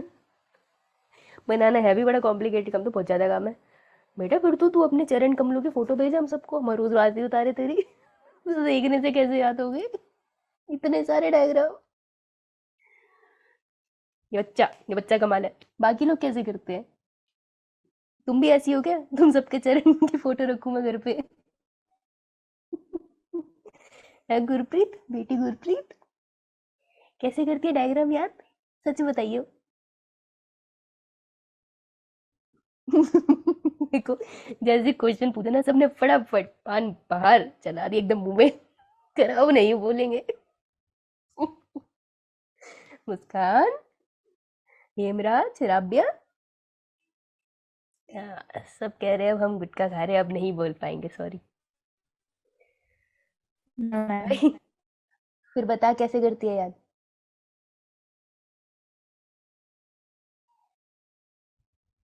करी नो मैम, नहीं बताऊंगी। मैम वैसे करने कैसे चाहिए याद जी। मैम ऐसे एक बार देखने हो गया तो ठीक है, नहीं तो इसके से तू अपने चरणों की फोटो भी भेज मुझे। एक बार कुछ चैप्टर्स के मैंने तुम्हें ऐसे भेजे थे लेबलिंग करने के लिए, यो मैम प्रेजेंटेशंस। कभी खोल के देखी थी? आपकी साइड से। देख के यस थी मैम। मैम। मैम सॉल्व करी थी वो हमने। सॉल्व भी करे थे? बढ़िया तरीका था वो। Yes ma'am. Hmm, yes yes ma'am. Ma'am. बढ़िया हम तरीका था। निकलवा लेते हैं ना उसकी कॉपी, तो फिर एक बार मतलब इरेजर कर करके पेंसिल से फिर हो जाता है। हाँ, उस पे मत लेबल किया कर, एक कॉपी अलग से रखा कर, वहां पे लेबल किया कर। ABCD लिखा था ना उसमें, वैसे लेबल किया कर, उस पे मत कर क्योंकि वो छप जाएगा ना फिर। प्रिंट हो जाता है, एक तरह से इम्प्रिंट बन जाता है, फॉजल बन जाते हैं वो। है ना? Yes ma'am. उस पे मत किया कर। ठीक है, ऐसे वो बहुत टाइम कंज्यूमिंग काम है। यार कोई 1 करोड़ रुपए दे तो मैं करूँ। अच्छा सोचूंगा। ये निकलने दो, ये 23 तक निकलने दो, उसके बाद तो बहुत फ्लो में हो जाएगा, फिर तो मेहनत तुम्हारी ज्यादा मेरी कम है, तब बनाऊंगी वो, ठीक है। और भी प्रेजेंटेशन पढ़ लेते हैं, क्योंकि इंग्लिश की बुक भी तो हम पढ़ रहे हैं साथ में। कौन है ये? मैम, आशा PDF, तेरे पास सबका PDF है मनुष्य? Big question. अरे ओ देवता मनुष्य, तेरे चरणों की फोटो लगाएंगे हम घर पे। मिस्टर साहिल चंदेल, सबकी फोटो है आपके पास? सब पिक्चर की लेबलिंग वाली? Yes ma'am. कौन सी बुक है? Ma'am coaching material. मैम, मेरे को भेजियो यार उसका नाम, मैं भी ऑर्डर करूंगी। बहुत बढ़िया बात है, ये तो बहुत मेहनत बच जाएगी। मेरे को भेज दियो, सब तो नहीं ऑर्डर कर पाएंगे, एटलीस्ट मैं घर के प्रेजेंटेशन बना के भेज दूंगी सबको, ठीक है। मैम मैं पीडीएफ भी भेज दूँ। धन्यवाद। PDF ही भेज देगा? अरे अरे अरे, प्रभु आप ही हो बस। फूल डालो, पानी भी डालो। हाँ मैम, क्योंकि वो क्वेश्चन भी ना टीचरों ने बना के हमें सेंड करे होते हैं ना बैच में। अच्छा अच्छा, मुझे भेज दियो, ठीक है। धन्यवाद। The arrangement of ovules within the ovaries known as placentation, ठीक है। तो ओव्यूल कैसे अरेंज हुआ है ना, उसको प्लेसेंटेशन कहते हैं, ठीक है। कंफ्यूज मत हो जाना। The arrangement of ovule within the ovaries placentation, ठीक है। Now the placentation are of different type, namely marginal, axile, parietal, basal, central and free central. तुम तो देख के पहचान लेते हो। तुम्हें तो पता ही होगा। जो ये डायग्राम लिखा है ना खूबसूरत, जो तुम देख के समझ गए थे, इसी के आगे एग्जाम्पल लिख लो, याद हो जाएंगे। Marginal presentation, the placenta form a rigid ridge along the वर्चल सूचर। सूचर मतलब जहाँ पे वो कनेक्ट हो रहा है, सूचर होता है ना, ब्रेन में भी लगते हैं। ऐसे में कहीं कट लग जाए तो सूचर लगा देते हैं, वो फेविक्विक जैसा समझ लो। Of the ovary and ovules are borne on its ridge, forming 2 rows as in P। 2 rows बोल दिया ना इसने, तो याद कर लेना, मटर के दाने, मटर के दाने लिख लो। When the placenta is exiled and the ovule are attached to it in a multilocular ovule, the placentation is said to be exile, ठीक है। as in China rose, tomato, lemon, exile, exile कर दो, निकाल देते ना, घर से निकाल दिया, exile हो गए तुम। ठीक है, चाइना वालों को। वो रोज लेकर आया, मैं कहा ना तू तो मत ही गई हो, ठीक है। अगर जाते जाते भूख लगी रास्ते में, एक काम कर, टमाटर और नींबू ले जा, खाते हुआ जाइयो। कोई लॉजिक नहीं है इस बात का, कोई बात नहीं, ऐसे हर चीज का लॉजिक बनता है। Parietal presentation ovule develop on the inner wall of the ovary or on peripheral part, ठीक है। तो ये आपकी इनर वॉल पे बनेंगे, इनर वॉल पे तो बने थे यार ये बावले, और पेराइटल पार्ट पे बने, इनर वॉल ही तो बन रही है, आउटर थोड़ी है। ये जो कंफ्यूज है, आउटर लिख लो इसको, और परेशान हो जाए कहीं इनर आउटर का क्या लॉजिक लगा दिया। इनर, धन्यवाद। अच्छा अच्छा, 8। अरे अनीश बेटा, उठे हो? ये सोए गए थे, क्या हो गया? कहाँ मैम रह गया पावर था? कट था ना यहाँ, सुबह से तो फोन ऑफ था मेरा। अरे अरे अरे, तेरा तो बहुत ही ज्यादा बुरा हो गया। कोई जी बात मैम। नहीं, रिकॉर्डिंग ले लिया, और कोई ऑप्शन नहीं है। चल इतना ये कर ले, वैसे समझ इसमें अभी तो नहीं आएगा, इसके नेक्स्ट टॉपिक में है। The parietal presentation the ovary develop on the inner wall of the ovary. बेटा कैची लाइन है इनर वॉल। देखो जब भी मैं तुमको बोलती हूँ ना कैची लाइन, तो तुम भी मनुष्य हो, मानती हूँ मैं, नहीं मानती तुम्हें, लेकिन हो तो हो। जब तुम बहुत सारा पेपर करोगे तो उनको भी पता, जो एग्जाम बना रहे हैं, कि थक जाएगा दिमाग, राइट। तो वो बहुत लंबी स्टेटमेंट देते हैं, बहुत लंबी स्टेटमेंट में तुम्हें वर्ड पकड़ना होता है। तभी हम कहते हैं ना, दो स्टेटमेंट एक जैसी लग रही है लेकिन समझ नहीं आ रहा दोनों सही लग रही है, क्योंकि हमें पता नहीं होता हमें वर्ड कौन सा कैच करना है। इसे कहते हैं कैची वर्ड्स, ठीक है। तो अभी कैची सी लाइन है कि inner wall of the ovary या फिर peripheral part, peripheral part word catchy है तो मुझे पता चलेगा पेराइटल की बात हो रही है, ठीक है। इनर वॉल मैंने वहीं पे पढ़ी थी, और कहीं पे तो नहीं पढ़ी थी ना। तो ये कुछ ऐसे वर्ड्स होते हैं जो तुम्हें सेंटेंस से निकालने होते हैं। जब तुम बार बार रीड करते हो, इन वर्ड पे ध्यान दिया करो, ध्यान दोगे ऑटोमेटिकली याद हो जाएगा, ठीक है। अपने आप दिमाग फिक्स कर लेता है जो चीज़ इंपॉर्टेंट होती है। Ovary is one chamber but it become two chamber due to formation of false septum, ठीक है। तो इस केस में फॉल सेप्टम भी बन जाता है बीच में। वैसे तो ओवरी एक चैम्बर की होनी थी, किंतु बीच में ऐसे सेप्टम बन जाता है। तो मस्टर्ड और आर्गिमोन, वाह, इनकी केस में तो ऐसा होता है, ठीक है। When the ovule are born on central axis and septa are absent, जब septa ही absent हो, ऐसा कुछ है ही नहीं, इसका केस होता है denthus and primrose. The placentation is called free central, ठीक है। The basal placentation, the placenta develop at the base of the ovary and a single ovule is attached to it. Single ovule और base, यहाँ से मैं basal पहचान लूँ, पूरी statement थोड़ी याद रहेगी मुझे, लेकिन इनसे मैं पहचान लूँ, ठीक है। ये होता है अपना सनफ्लावर के केस में और मैरीगोल्ड के केस में, ठीक है। सनफ्लावर ऐसे चमकते हैं ना धूप में, गोल्डन गोल्डन, और मैरीगोल्ड के बिस्किट भी देखे होंगे तुम्हें सनफ्लावर जैसे, कभी उसके पैकेट पे देखना अगर तुमने देखे हैं तो। ये दोनों उसके एग्जांपल्स हैं, ओके। थोड़ा हो जाएगा, थोड़ा बहुत समझ आया, एकदम से याद तो नहीं यस रह मैम। होगा। अरे नहीं नहीं, मैम। तुम तो परमात्मा हो, तुम्हें तो याद हो गया होगा। आ जाओ फिर, बहुत प्यारे बच्चे हमारे पास, हमारे प्यारे बच्चे फ्रूट बनाएंगे अब। मेरे प्यारे बच्चों ये बताओ कि ये फीमेल पार्ट था, हो ये तो मुझे रिवाइज कराना पड़ेगा इसे। ओहो, 1,000 करोड़ पे लूंगी मैं जिस दिन तुम मुझसे मिलोगे, इस बात की, इस अकेली बात के लिए। ये दूसरी बार पढ़ा रही हूँ मैं। यार मैं हमेशा इसको मटके के साथ क्यों बना देती हूँ, कुछ तो प्रॉब्लम है मेरे साथ।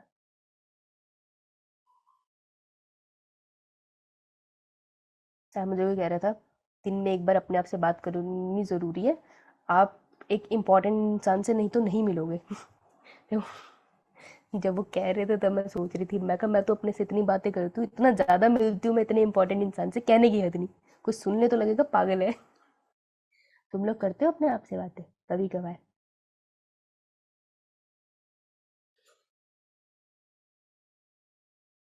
नहीं करते हो, मैं ही क्रिएटिव हूँ, ठीक है। करते तो होंगे, सब करते हैं, देखा है मैंने। ये आ गया अपनी पोलन, पोलन बनाएगा अंदर, पोलन ट्यूब एक ही बना पाएगा। पोलन ट्यूब बन रही है अंदर। पोलन के न्यूक्लियस अंदर जा रहे होते हैं, 2 जाएंगे। क्या नाम होता है इनका?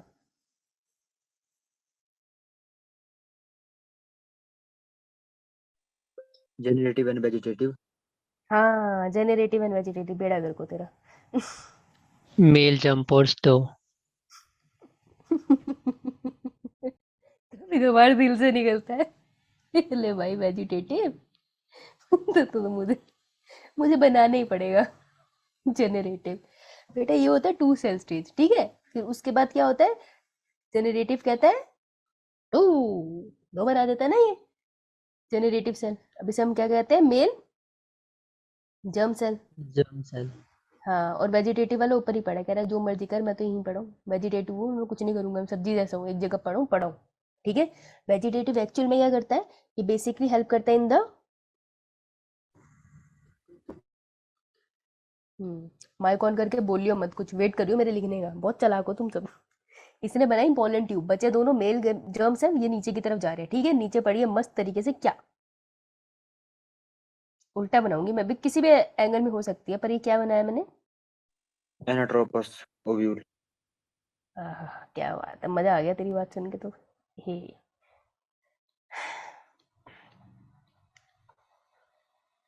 बेटा एक बात बता, एनाट्रोपस ओव्यूल के केस में ये सेंटर में क्या है, इस पूरे इस रीजन को मैं क्या बुलाऊंगी,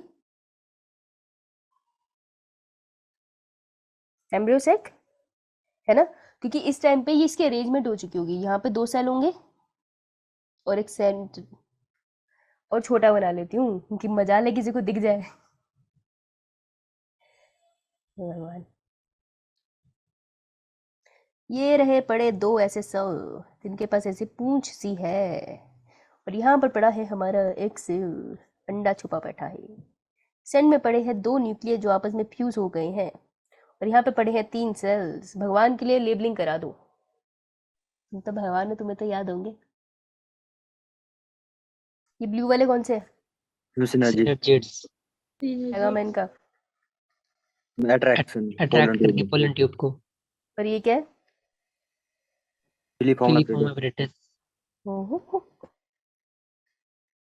क्या बात है। तुम सब ने क्या साहिल के पैरों की फोटो घर पे ऑलरेडी लगा रखी है, पता देखते हो। ये क्या है, एंटीपोडल्स एंटीबॉडी। और ये क्या है, पोलर न्यूक्लियाई। पोलो न्यूक्लियाई। दोनों फ्यूज हो गया, फ्यूज होने के बाद क्या बुलाता है, सेकेंडरी पोलर न्यूक्लियर।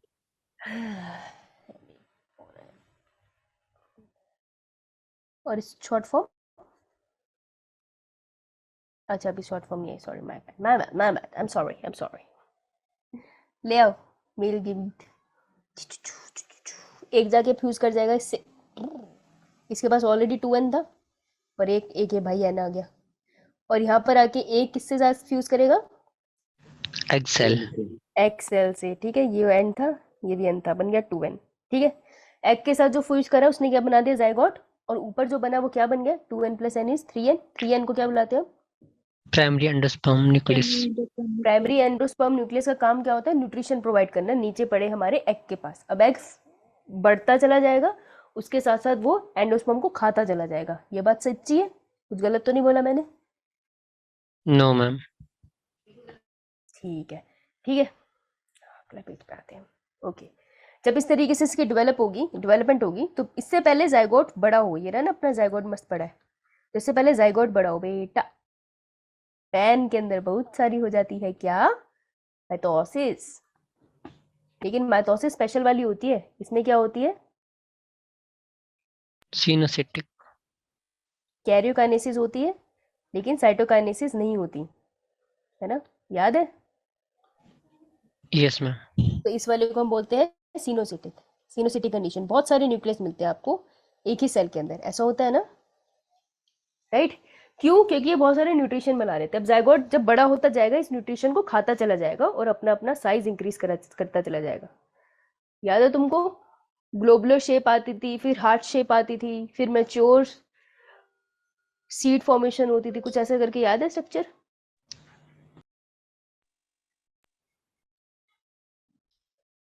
बेटा सारा बनाऊंगी तो मैं सच में बहुत ज़्यादा थक जाऊंगी। मुझे आगे एक बात बतानी, थोड़ा थोड़ा याद करने की कोशिश करना, एक बार पोस्ट फर्टिलाइजेशन को पढ़ने की कोशिश करना। बहुत छोटा सा पार्ट है, मैं तुम्हें सीड पर लेके जा रही हूँ, तो ठीक है। ये PAN की कंजप्शन होती चली जाती है, सीड बड़ा होता चला जाता है, ठीक है।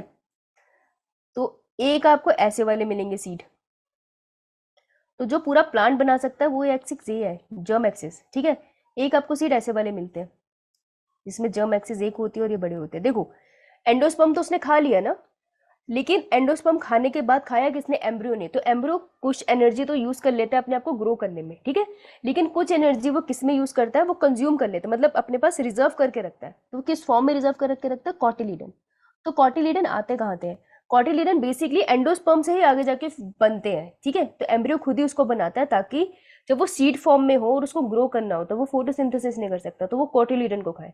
तो ये मोनोकोट है, ये डाइकोट है, डाइकोट। और ये है मोनोकॉट, राइट? Yes, ma'am. नीचे मैं रेडिकल बना दूं तो रूट कहाँ से निकलेगी? Radical. Radical. अगर मैं रेडिकल ऊपर बना दूं तो रूट कहाँ से निकलेगी? ऊपर से. हाँ, रेडिकल से ही निकलेगी। ठीक है, तो सीट किसी भी फॉर्म में हो सकता है ना यार, ऊपर से नीचे भी जा सकती है, कोई रोक थोड़ी रहा है, राइट? मुझे बताओ, जो रूट रेडिकल के अलावा किसी भी और पार्ट से निकलती है उस रूट्स को क्या बुलाते हैं? Adventitious route. बहुत बढ़िया बात। ठीक है, तो अब ना ये पूरा का पूरा स्ट्रक्चर है अंदर सीट के। अब सीट के बारे में हम लोग पढ़ रहे हैं, ठीक है? तो अब तुम्हें बहुत अच्छे से समझ आएगा। बहुत बढ़िया बात है, सीट के बारे में पढ़ रहे हो, फ्रूट फ्रूट की पिक्चर आ रही है। हे भगवान। चलो जी, ये थी ओवरी, ये था हमारा ओव्यूल। सब कुछ ओव्यूल के अंदर हुआ, ठीक है? ओवरी मस्त पड़ी है। तो जब ओव्यूल के अंदर सब हो रहा है, अब ये मैच्योरेशन हो रही है, तो जो ओवरी की वॉल्स होती है ना, वो हो जाती है चेंज। अभी जो ओवरी की वॉल है वो हो जाएगी मॉडिफाई। याद रखना, दो तरीके से मॉडिफाई हो सकती है। या तो ये हार्ड हो जाएगी, हार्ड हो जाएगी, जैसे नारियल का तुमको दिखता है ये खोपा सा बाहर ब्राउन ब्राउन कलर का, इसको तुम खा नहीं सकते ना, तो ये होता है हार्ड ओवरी की वॉल। नारियल का फ्रूट एक्चुअली उसकी वॉल ही होती है, वो जो ब्राउन कलर है जिसको हम खा नहीं सकते। हम नारियल के केस में क्या खाते हैं? उसके सीड को। तो ये व्हाइट वाला जो पार्ट है एक्चुअली सीड का पार्ट होता है, ठीक है? अगर वो सॉफ्ट होएगी, सॉफ्ट यानी फ्लैशी, फिर हम उसको खा सकते हैं, जैसे कि आम। तो हम एक्चुअल में ओवरी नहीं खाते, हम ओवरी की जो लेयर होती है ना उसको खाते हैं, आउटर लेयर, वो फ्लैशी फ्लैशी हो जाती है in the case of mango. Okay, इतनी सी बात क्लियर है? बड़ी बेसिक सी थी, यस मैम। Yes, हाँ। ma'am. ठीक है? कितनी खुश होगी, आम के नाम पे ना, आम का मौसम आ गया। कैसे पता चलता है आम का मौसम आ गया?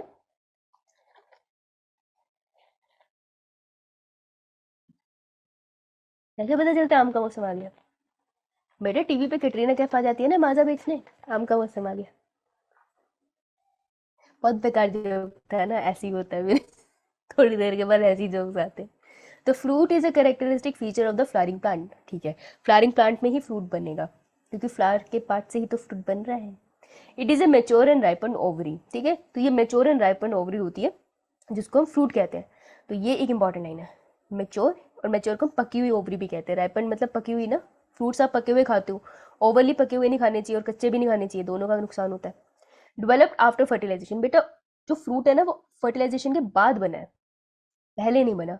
इतना पाप लगाएंगे ना बॉटनी वाले तुम्हें, अगर तुमने बिफोर फर्टिलाइजेशन लिख दिया तो। इस लाइन से क्वेश्चन बनता है, अंडरलाइन करो इसे। If a fruit is form without fertilization, मान लो फ्रूट बन गया विदाउट फर्टिलाइजेशन, कहते अब बताओ उस प्रोसेस को क्या बुलाते थे? Parthenocarpic fruit. तो अगर फर्टिलाइजेशन हुई नहीं तो क्या सीड फॉर्मेशन होगी नो मैम। No, ma'am. ना? तो ये वाला फ्रूट होगा हमारा सीडलेस फ्रूट। तो जो वाइल्ड बनानास होते हैं ना, जो जंगलों में मिलते थे वाइल्ड बनानास, उनमें सीड होता है, ठीक है?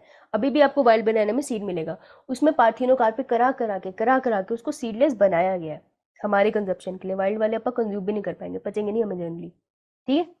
Now generally the fruit consist, अगर पच जाए तो ऐसा मत बोलना मैंने बोला, हो सकता है पका पकू के खा लो तुम।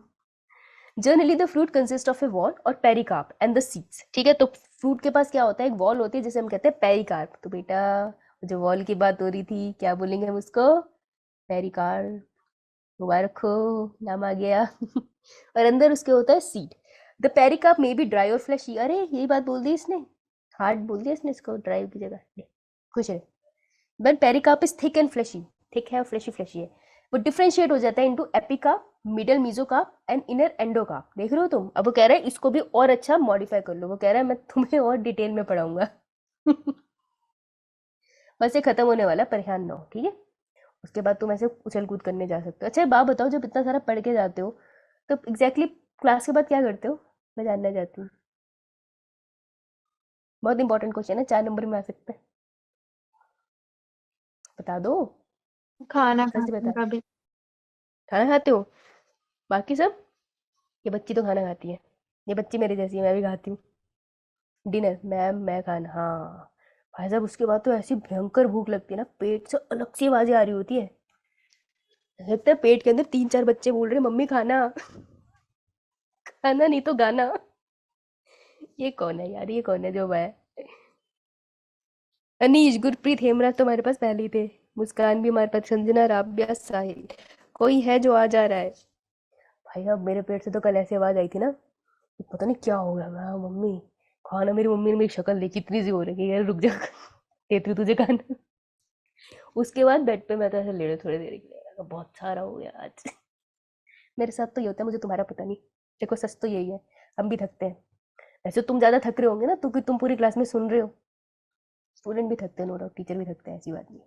चलो, दोनों को मॉरली सपोर्ट कर दिया, कोई कंट्रोवर्शियल कमेंट मत करना इस वीडियो पे। When the pericarp is thick and fleshy, वो डिफरेंशिएट हो जाती है जब उसने फ्रूट बनाना है बढ़िया वाला, मतलब खाने वाला पोर्शन बनाएगी। तो बेटा बाहर वाला एपी, बीच वाला हमेशा मीजो रहता है, और अंदर वाला एंडो बुलाते हैं हम लोग, ठीक है। ये तुमको दिख रहा है, ये तुमको लेबल होने के लिए आ जाएगा। फिर ये मत बोलना कि उस दिन मैं बातें कर रही थी इसलिए हमें समझ नहीं आया। बेटा बाहर वाला एपी, बीच वाला मीजो, ठीक है, अंदर वाला एंडो। किसको बहुत बढ़िया तरीके से खाया तूने? Mesocarp. हाँ है ना, मजा आया था ना। देखो अब ध्यान से देखना, बहुत ध्यान से देखना, ऐसे आंखों के ढक्कन खोलो और देखो सीड कहाँ जा रहा है। इसमें तो गुटली चली गई, ठीक है। गुटली, वैसे हम तो गुटली के ऊपर का पार्ट भी खा लेते हैं, तुम लोग अगर खाते हो नहीं पता नहीं, सफिस्टिकेटेड बच्चे हो अगर, तो वैसे लगते तो नहीं मुझे। ये देखो ये सीड कह रहा है इसको, वो जो गिरी होती है ना उसकी, वो सीड होता है। और इसके अंदर जो पानी होता है वो क्या होता है? Endosperm. कोकोनट वाटर होता है एंडोस्पर्म। यस, एंडोस्पर्म जब तक है ये कैसा है? Free nuclear. Free nuclear endosperm का मतलब है कि वो जो पैन था ना, पैन जो एक सेल था जिसके अंदर बहुत सारे न्यूक्लियस तैर रहे थे, ये है एंडोस्पर्म, फ्री न्यूक्लियर। धीरे धीरे क्या होता है, ऐसा थोड़ी ही हमेशा ऐसा रहता है, धीरे धीरे इस सारे न्यूक्लियस के आसपास सेल बनने लग जाते हैं, साइटोप्लाज्म डिफरेंशिएशन हो जाती है, साइटोप्लाज्म बनता है। तो जब ये ऐसा बन जाता है ना, तब ये फ्री नहीं रह जाता, अब ये क्या बना जाता है? तुम्हारी गिरी। तो ये भी व्हाइट वाला एंडोस्पर्म है जो अब गिरी की फॉर्म में बन गया, हार्ड हो गया है ये सेल्स, ठीक है। तो तुम उसका जो न्यूट्रिशन था, सीड को चाहिए था, हमने वो खा लिया, क्या पापी लोग हैं। Okay done. तो अगर नारियल को मैं यस बाहर से टच मैम। करूं, ये ब्राउन वालों को, तो मैं किसको टच कर रही हूँ? एपिकाप, मेसोकार्प या एंडोकार्प? एपिका। ओके। एपिफिस जैसा साउंड हुआ ये। आगे बढ़ते हैं, तुम्हें ये ऑलरेडी आ गया। इन mango and coconut the fruit, या बैटरी कम हुई है इसकी? ओह अच्छा, कोई बात नहीं, हो जाएगा। In mango and coconut the fruit is known as a drupe. ओहो, मैंगो कोकोनट में क्या कह रहे हैं? फ्रूट को अपन बुलाते हैं ड्रूप, ठीक है। ड्रूप क्या होता है? कोई ना। इसके आगे डिफरेंशिएशन भी है, अभी रुक जाओ, अभी मत जाना उसमें। अभी इतनी बात याद रखना, they develop from monocarpellary superior ovary and are one seeded. ओहो, क्या लाइन बोल दी इन्होंने, हो तो वाह। मैंगो और कोकोनट किससे डेवलप हो रहे हैं? मोनोकार्पुलरी। मोनोकार्पुलरी मतलब, मोनोकार्पुलरी मतलब, अब भड़क जाऊंगी मैं, जल्दी बताओ। कितने कार्पल है? Ma'am, single. One carpel. Yes, एक कार्पल। सुपीरियर ओवरी मतलब, ओवरी सबसे ऊपर और बाकी के सारे पार्ट, नीचे. सब पार्ट नीचे। नीचे। हाँ, शिवगामी देवी। एन आर वन सीडेड, एक ही सीड होता है इनमें, होता है कोकोनट में भी seed, right. The mango, in mango the pericarp is well differentiated into outer thin epicarp and a middle fleshy edible mesocarp. तो एडिबल है मेसोकार्प, इस पे क्वेश्चन आता है, ठीक है। In inner hard stony endocarp. In coconut which is also a drupe is mesocarp is fibrous. ये question बन जाएगा कि मेसोकार्प इसके केस में फाइब्रस सा दिखेगा तुम्हें, ठीक है। इतना डन है। ड्रूप आगे डिवीजन होती है, आगे कराऊंगी, डोंट वरी। इतना ये डन, मैम। बहुत बढ़िया, इंटेलिजेंट बच्चे हो तुम। सीड, ये वाला तुम्हें उस चैप्टर में भी आता है जो हमने 12th में करा है, जल्दी से सुन लेते हैं इसको। द ओव्यूल आफ्टर फर्टिलाइजेशन, जो ओव्यूल था हमारे से गुलू, जो फ्यूनिकल से लगा था, नीचे प्लेसेंटा से अटैच था। अब तो धीरे धीरे रिलेट कर पा रहे होंगे, ऐसे तो तुम इंटेलिजेंट हो, थोड़े पागल हो बस। So ovules after fertilization develop into seed. Ovule seed बनाता है, ये बहुत स्टैंडर्डाइज क्वेश्चन है, ये गलत करके आओगे ना तुम, तो बाहर आके खुद को खुद थप्पड़ मार लेना। A seed is made up of a seed coat and an embryo. तो सीड के पास क्या है? सीड को लगती है ठंड, वो कहता है मेरे पास है सीड कोट, ठीक है। तो उसने ऊपर कोट पहना है, सीड का कोट है तो उसको सीड कोट बुलाएंगे, साक्षी का कोट है तो साक्षी कोट बुलाएंगे, है ना। अरमानी का तो अरमानी का कोट बुलाएंगे।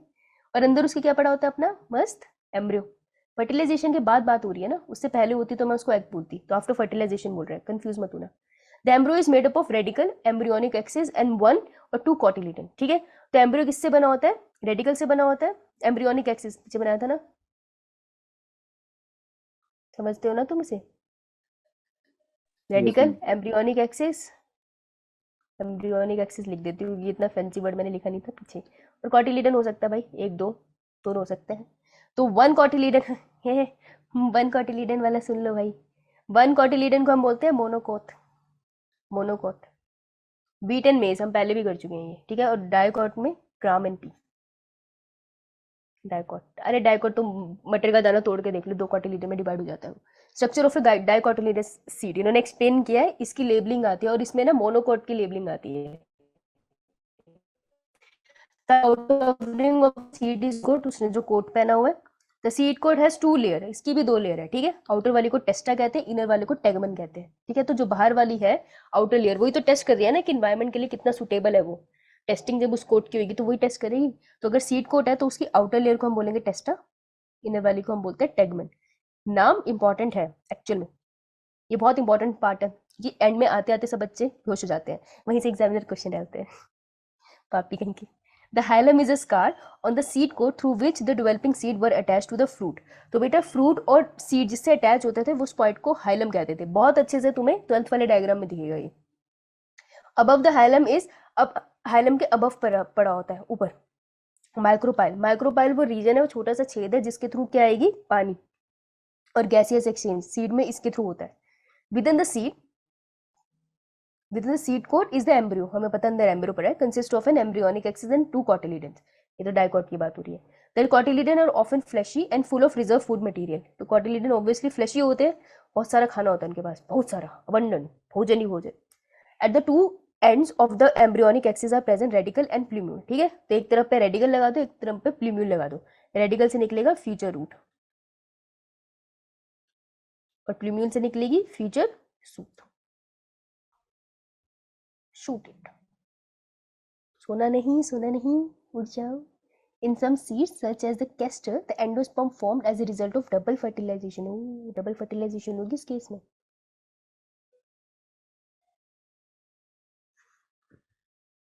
Is a shoot forming tissue and is called endospermic seed, ठीक है। इसके पास बहुत अच्छे से एंडोस्पर्म है जिसको एंडोस्पर्मिक सीड कह देते हैं। डबल फर्टिलाइजेशन के बाद मस्त बना है। इसके और भी एक्सेप्शन है। In plant such as bean gram and pea the endosperm is not present in mature seed. तो वो ये क्यों बता रहे हैं, जो हम पहले पढ़ते हैं वो नॉर्मल यही पढ़ते हैं ना, डबल फर्टिलाइजेशन होती है, ट्रिपल फ्यूजन जिसको कहते हैं, समझ रहे हो ना। डबल फर्टिलाइजेशन मतलब मेल गैमीट 2 थे ना, एक के साथ फ्यूज किया, एक सेंटर के साथ फ्यूज किया, तो डबल फर्टिलाइजेशन जो नॉर्मल पढ़ रहे हैं।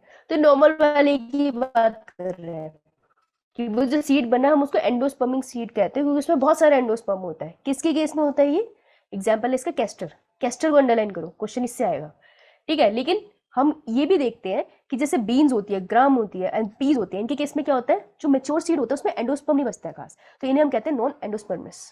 Okay, clear. तो डबल फर्टिलाइजेशन, ट्रिपल फ्यूजन इनमें भी होती है, लेकिन उसमें एंडोस्पर्म बचता नहीं है, इन केसेस में ज्यादा होता है। क्लियर, जिंदा हो, जिंदा हो। Yes, ma'am. Yes, ma'am. Yes ma'am. ये लेवल होने के लिए आ सकता है बहुत आराम से। हाइलम पूछ लेंगे, हाई हाई लग जाएगी कि क्या हो गया, बीच में माइक्रोपाइलर है। देखो बड़े प्यार से इस डायग्राम में क्या पता चल रहा है। Above the hilum is a small pore called micropyle. Above the hilum, उल्टा करके देखना हाइलम के नीचे लिखा है यहाँ पे, ऊपर से देखेंगे हम। तो above the hilum is a micropore and it's a pore, छोटू सा छेद होता है ये, यहीं से सीड एक्चुअल में अगर इसको हम हटा दें तो कभी भी पानी एंटर नहीं कर पाएगा, सीड कभी जर्मिनेट नहीं हो पाएगा। तो तुम्हारे से कॉन्सेप्चुअल क्वेश्चन में ये पूछा जा सकता है, ठीक है। I hope it is done, जल्दी जल्दी सुन लो, हो जाएगा ये। Monocotyledonous seeds are endospermic but some are in like orchids are non endospermic. जो भी पीछे बताया ना मैंने, एंडोस्पर्म किसमें और किसमें नहीं। तो देखो जिसमें नहीं है उसको याद करना है, ऑर्किड। ऑर्किड जो होते हैं, कभी अगर तुमने गुलदस्ता देखा है, तुम्हें मिला तो क्या ही होगा, मैडम को नहीं मिलता तुम्हें क्या मिलेगा। तो फूलों के आसपास जो फूल लगाते हैं ना लंबे लंबे से, गुलदस्ते को बड़ा बनाने के लिए, ऑर्किड्स होते हैं वो, एंड नॉन एंडोस्पर्मिक होते हैं, याद रखना। In the seeds of cereal such as maize and the seed coat is membranous and generally fused with the fruit wall। ओह देखो, सीड को जाके फ्रूट वॉल से फ्यूज हो गया, किसके केस में, मेज के केस में। बताओ हिम्मत देखो इसकी। The endosperm is bulky and store food, इसके केस में होता है, ठीक है। The outer covering of endosperm separate the embryo by a proteinaceous layer called aleurone layer. ओहो, इस पे आता है क्वेश्चन नीट का, ये पूछते हैं बार बार कि एलोरियन लेयर किससे बनी है। बेटा ये प्रोटीनेशियस लेयर है, कहाँ प्रेजेंट है? Outer covering of endosperm separate the embryo.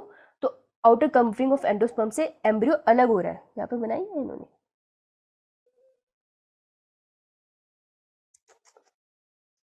Seat पे गोल ये रही, अच्छा बनाई है, मैं अभी बनाने लगी थी। दिख रही है तुमको ये एलूरियन लेयर, ये होती है प्रोटीनेशियस। इस पे क्वेश्चन आ चुका है, ठीक है। मोनोकोट का सीड है ये, अजीब सा दिख रहा है ना, मोनोकोट का सीड है ये। और मोनोकोट का सीड क्या है, अकेला पड़ा है ना, क्योंकि उसके पास कोटिलिडन ज्यादा तो बचे नहीं, इसलिए एंडोस्पर्म इसमें बहुत भयंकर वाला होता है, बहुत सारा होता है, ठीक है। ढूंढ लेना रेडिकल का है, जहां पर रेडिकल है वहां पे कोलियोराइजा लिखना है, ठीक है। जहां पे प्लूम्यूल है उसके ऊपर कॉल्यूपेटाइल लिखना है। ये स्पेशल एसेसरी स्ट्रक्चर होते हैं जो इसको प्रोटेक्शन प्रोवाइड करते हैं, ठीक है। आई होप तुमको याद है, ये मैंने पढ़ाया था 1000 करोड़ साल पहले, याद है किसी को? Yes ma'am. ठीक है, अभी तुम मरने वाली स्टेज में आने वाले हो, मुझे पता है। The embryo is small and situated in a groove at the end of the endosperm. हाँ जी, एंडोस्पर्म के कोने में पड़ा होता है, छोटू सा होता है embryo. It consist of A one large and shield shape cotyledon called scutellum. तो इसके केस में अभी स्कूटेलम क्या है पूछा नहीं तुमने, मैं उम्मीद लगती है तुम्हें पता था कि स्कूटेलम किसको कहते हैं, कॉटिलिडन को कहते हैं। The case of this is a cotyledon, the case of monocot, तो मोनोकॉट के केस में स्कूटेलम कहते हैं उसको, स्कूटर है उसके पास, ठीक है। इसको यहाँ से अंडरलाइन कर लेना, cotyledon is known as scutellum. And a short axis called plumule or radicle. Plumule and radicle are enclosed in a sheet which is coleopetile and coleorhiza respectively. ये लेवल होने के लिए आने के चांसेस सबसे ज्यादा है। अगर मोनोकोट और डाइकोट में ऑप्शन होगा ये मोनोकोट देंगे, क्योंकि बच्चों से होता नहीं है ये। क्लियर है सबको? Yes ma'am. मैम ये बात है, बहुत बढ़िया। बस मैं चाहती थी यहीं तक चैप्टर पहुंच जाए तो बहुत खुशी होती मुझे। सिर्फ ये पेज पढ़ाऊंगी, फैमिली में तुमको एक बार कल कराऊंगी और फिर हम लोग इसके थोड़े से क्वेश्चन लगाएंगे ताकि हमें ऐसा लगे कि हमें ये चैप्टर आता है। Okay, alright. Yes ma'am. सुबह तो वैसे मोनेरा कराऊंगी मैं, बस ये करा रही हूँ, उसके बाद तुम जा सकते हो बेटा। लेकिन कल पढ़ के आना पूरा चैप्टर, क्योंकि जब मैं मैम तुमको सुबह फैमिली कौन सी क्लास है? सेल बस ये थोड़ा सा रीड करूंगी ताकि तुम्हें समझ आ जाए, ये मैं पढ़ाऊंगी नहीं आगे। सुबह बेटा मोनेरा के क्वेश्चंस की प्रैक्टिस है, ठीक है। आज और हमने शाम 5 को इन मॉर्फो के क्वेश्चन लगेंगे। कितने बजे? बेटा सुबह होगी क्लास 8 बजे, 8 बजे उठा देना हेमराज तूने मुझे। हाँ, यस ये मैम। जितने बजे मुझे हेमराज उठाएगा उतने बजे क्लास है, 8 बजे। शाम को मैं तुझे ये कराऊंगी फैमिलीज वगैरह, और उसके बाद मैं तुम्हें ये पूरा चैप्टर फ्लो चार्ट में कराऊंगी।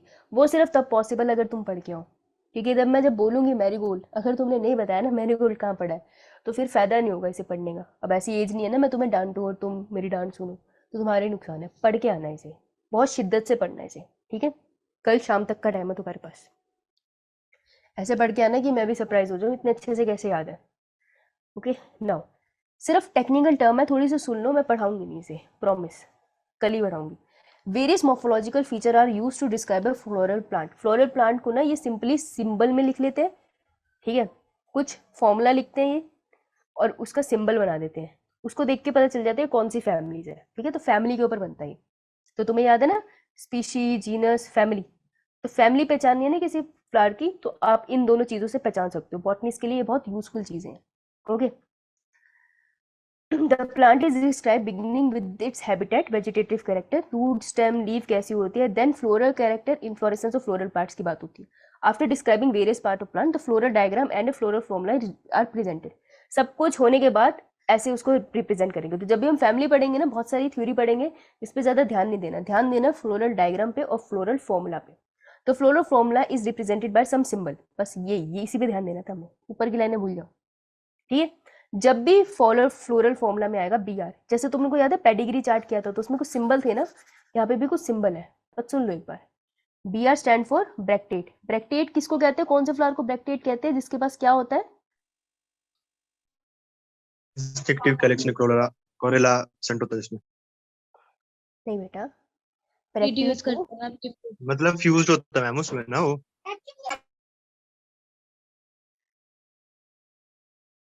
बेटा ब्रैक्टेट याद नहीं, जब थैलेमस के नीचे जो है ब्रैकेट लगा होता है। रिड्यूस फ्लावर के थैलेमस के नीचे जो ब्रैकेट बना होता है, छोटे छोटे से ब्रैक्टेट टाइप ऑफ मॉडिफिकेशन होती है लीफ लाइक, जो उसको प्रोटेक्ट करती है। ब्रैक्टेट, नॉन ब्रैक्टेट, फ्लावर में पढ़ा था, ये वाला है वो। कैलिक्स करोला वाला नहीं है साहिब, ज्यादा पेरियंथ पीछे, है कोई वो, बात नहीं। पेरियंथ है वो। हाँ है ना। और सिंगल को क्या बुलाते हैं हम? एप्पल, है ना, एप्पल जो टेपल, मैम कोई बात नहीं, होता है। ठीक है, के स्टैंड फॉर कैलिक्स, हाँ ये याद होना। देखो कैलिक्स और कोरोला में, कोरोला सी से ज्यादा साउंड करता है ना, तो इसने कहा सिंपल कर देता हूँ, के फॉर कैलिक्स है तो यही, लेकिन कैलिक्स साउंड के ऊपर है। सी फॉर कोरोला, इसे क्लियर रखना साउंड के बेसिस से, ठीक है। पी फॉर पेरियंथ, अरे पेरियंथ लिखा है इसने यहाँ पर, ठीक है। पी फॉर पेरियंथ, पेरियंथ आएगा, वैसी केस में आ जाएगा। A for androecium, female part, and G for androecium. Formula इसी से बनेगा, KCAG, ये है फॉर्मूला, ठीक है। फिर यहाँ पे हम उसकी लिखेंगे सेक्सुअलिटी, फीमेल बाइसेक्सुअल है यूनिसेक्सुअल, और यहाँ पे हम लिखेंगे उसकी सिमिट्री। बस इतना से ही पार्ट होता है। सिमिट्री में हमने दो ही सिंबल पढ़े थे, कौन कौन से? एक सर्कल के ऊपर प्लस का साइन, और एक हमने पढ़ा था परसेंटेज वाला, राइट। तो दोनों ऐसे बनेंगे, ये ऐसे ही बनता है फॉर्मूला, बहुत इजी होता है। अच्छा थोड़ा सा सुन लेते हैं, बहुत अच्छी बात इन्होंने बोली है। ये कह रहे हैं for gynoecium G for superior ovary. देखो अगर वो सुपीरियर है कायदे से तो इसको ऊपर लगाना चाहिए ना। हम कह रहे हैं जो सुपीरियर है ना, तो वो सब चीजों के ऊपर बैठी है। तो अगर मेरे को ओवरी सुपीरियर दिखानी है तो मैं गायनोशियम के नीचे सिंबल लगाऊंगी, तो दिस इज सुपीरियर, जो नॉर्मल होना चाहिए, लेकिन नॉर्मल नहीं होगा क्योंकि जिंदगी कठिन है ना हमारी। तो अगर मैं ऊपर लगा दूं तो मैं इसको बोलूंगी इंफीरियर, जैसे वेक्टर क्वांटिटी को लगाते हैं ना, बस इंफीरियर, ठीक है। क्लियर? मेल के लिए ये सिंबल तुमको बचपन से पता है, ये मेल का सिंबल होता है, फीमेल का सिंबल होता है, और बायसेक्सुअल का दोनों लगा दो, ठीक है। एक्टिनोमॉर्फिक का सिंबल तुम्हें पता है, और ज़ाइगोमॉर्फिक का सिंबल तुमको पता है। फ्यूजन इज इंडिकेटेड अगर कोई चीज फ्यूज्ड है, जैसे कि उसके कैलिक्स फ्यूज है, ठीक है। तो मैं क्या करूँ, मैं कहूँ कितने कैलिक्स है, 5 है, तो मैं 5 को फ्यूज के लिए ब्रैकेट लगा दूंगी। तो if you want to represent something that is fused with each other, तो अपन सिंबल लगाते हैं ब्रैकेट, ब्रैकेट बना देते हैं उसके आसपास। Okay clear? अरे ये Yes, यस अरे मैम। ये छोड़ो, ये लाइन का कोई यूज है। Position of mother axis with respect to flower represent, हाँ ये एक पॉइंट है कि मदर एक्सिस जो मेन एक्सिस होती है, जिसके रिस्पेक्ट में आप सारे स्ट्रक्चर को पढ़ रहे हो, जैसे मैं ह्यूमन बॉडी बोलूँ तो एक इमेजिनरी लाइन है, सेंटर से पास हो रही है, मेरी नाभि मतलब जो बेली बटन होता है उसे क्रॉस होती हुई जा रही है, ये सेंट्रल लाइन है। तो वैसे फ्लावर के केस में जो सेंट्रल लाइन है उसको हम मदर एक्सिस बोलेंगे, इमेजिनरी लाइन है। तो उसको मैं कैसे रिप्रेजेंट करती हूँ फ्लावर के केस में, जो भी डायग्राम बनाऊंगी उसके पीछे बना दूंगी मैं डॉट। ये देखिए डॉट है ना, ये बता रही है मदर एक्सिस है। तो तुमसे ये पूछ सकते हैं कि डॉट क्या रिप्रेजेंट करती है, तो उसका आंसर यहाँ लिखा है बहुत अच्छे से, uh position of the mother axis with respect to flower, कि मदर एक्सिस कहाँ पर इमेजिन कर रही हो तुम, वो डॉट से रिप्रेजेंट करते हैं, ठीक है। ये हमें पता है, calyx being the outer most, तो ये लाइन दूसरी बार आई है एनसीईआरटी में, ये इंपॉर्टेंट है। और गायनोशियम बिल्कुल सेंटर में होता है, ठीक है। Floral formula shown in condition and nation within the part of the role, तो फ्लोरल लाइन और फ्लोरल फॉर्मुला, बस डन, दैट्स इट, इतना सफिशिएंट, डन। ये मैम। फैमिलीज करेंगे और इसको बहुत अच्छे से रिवाइज करेंगे, रिवाइज करके आना, ओके।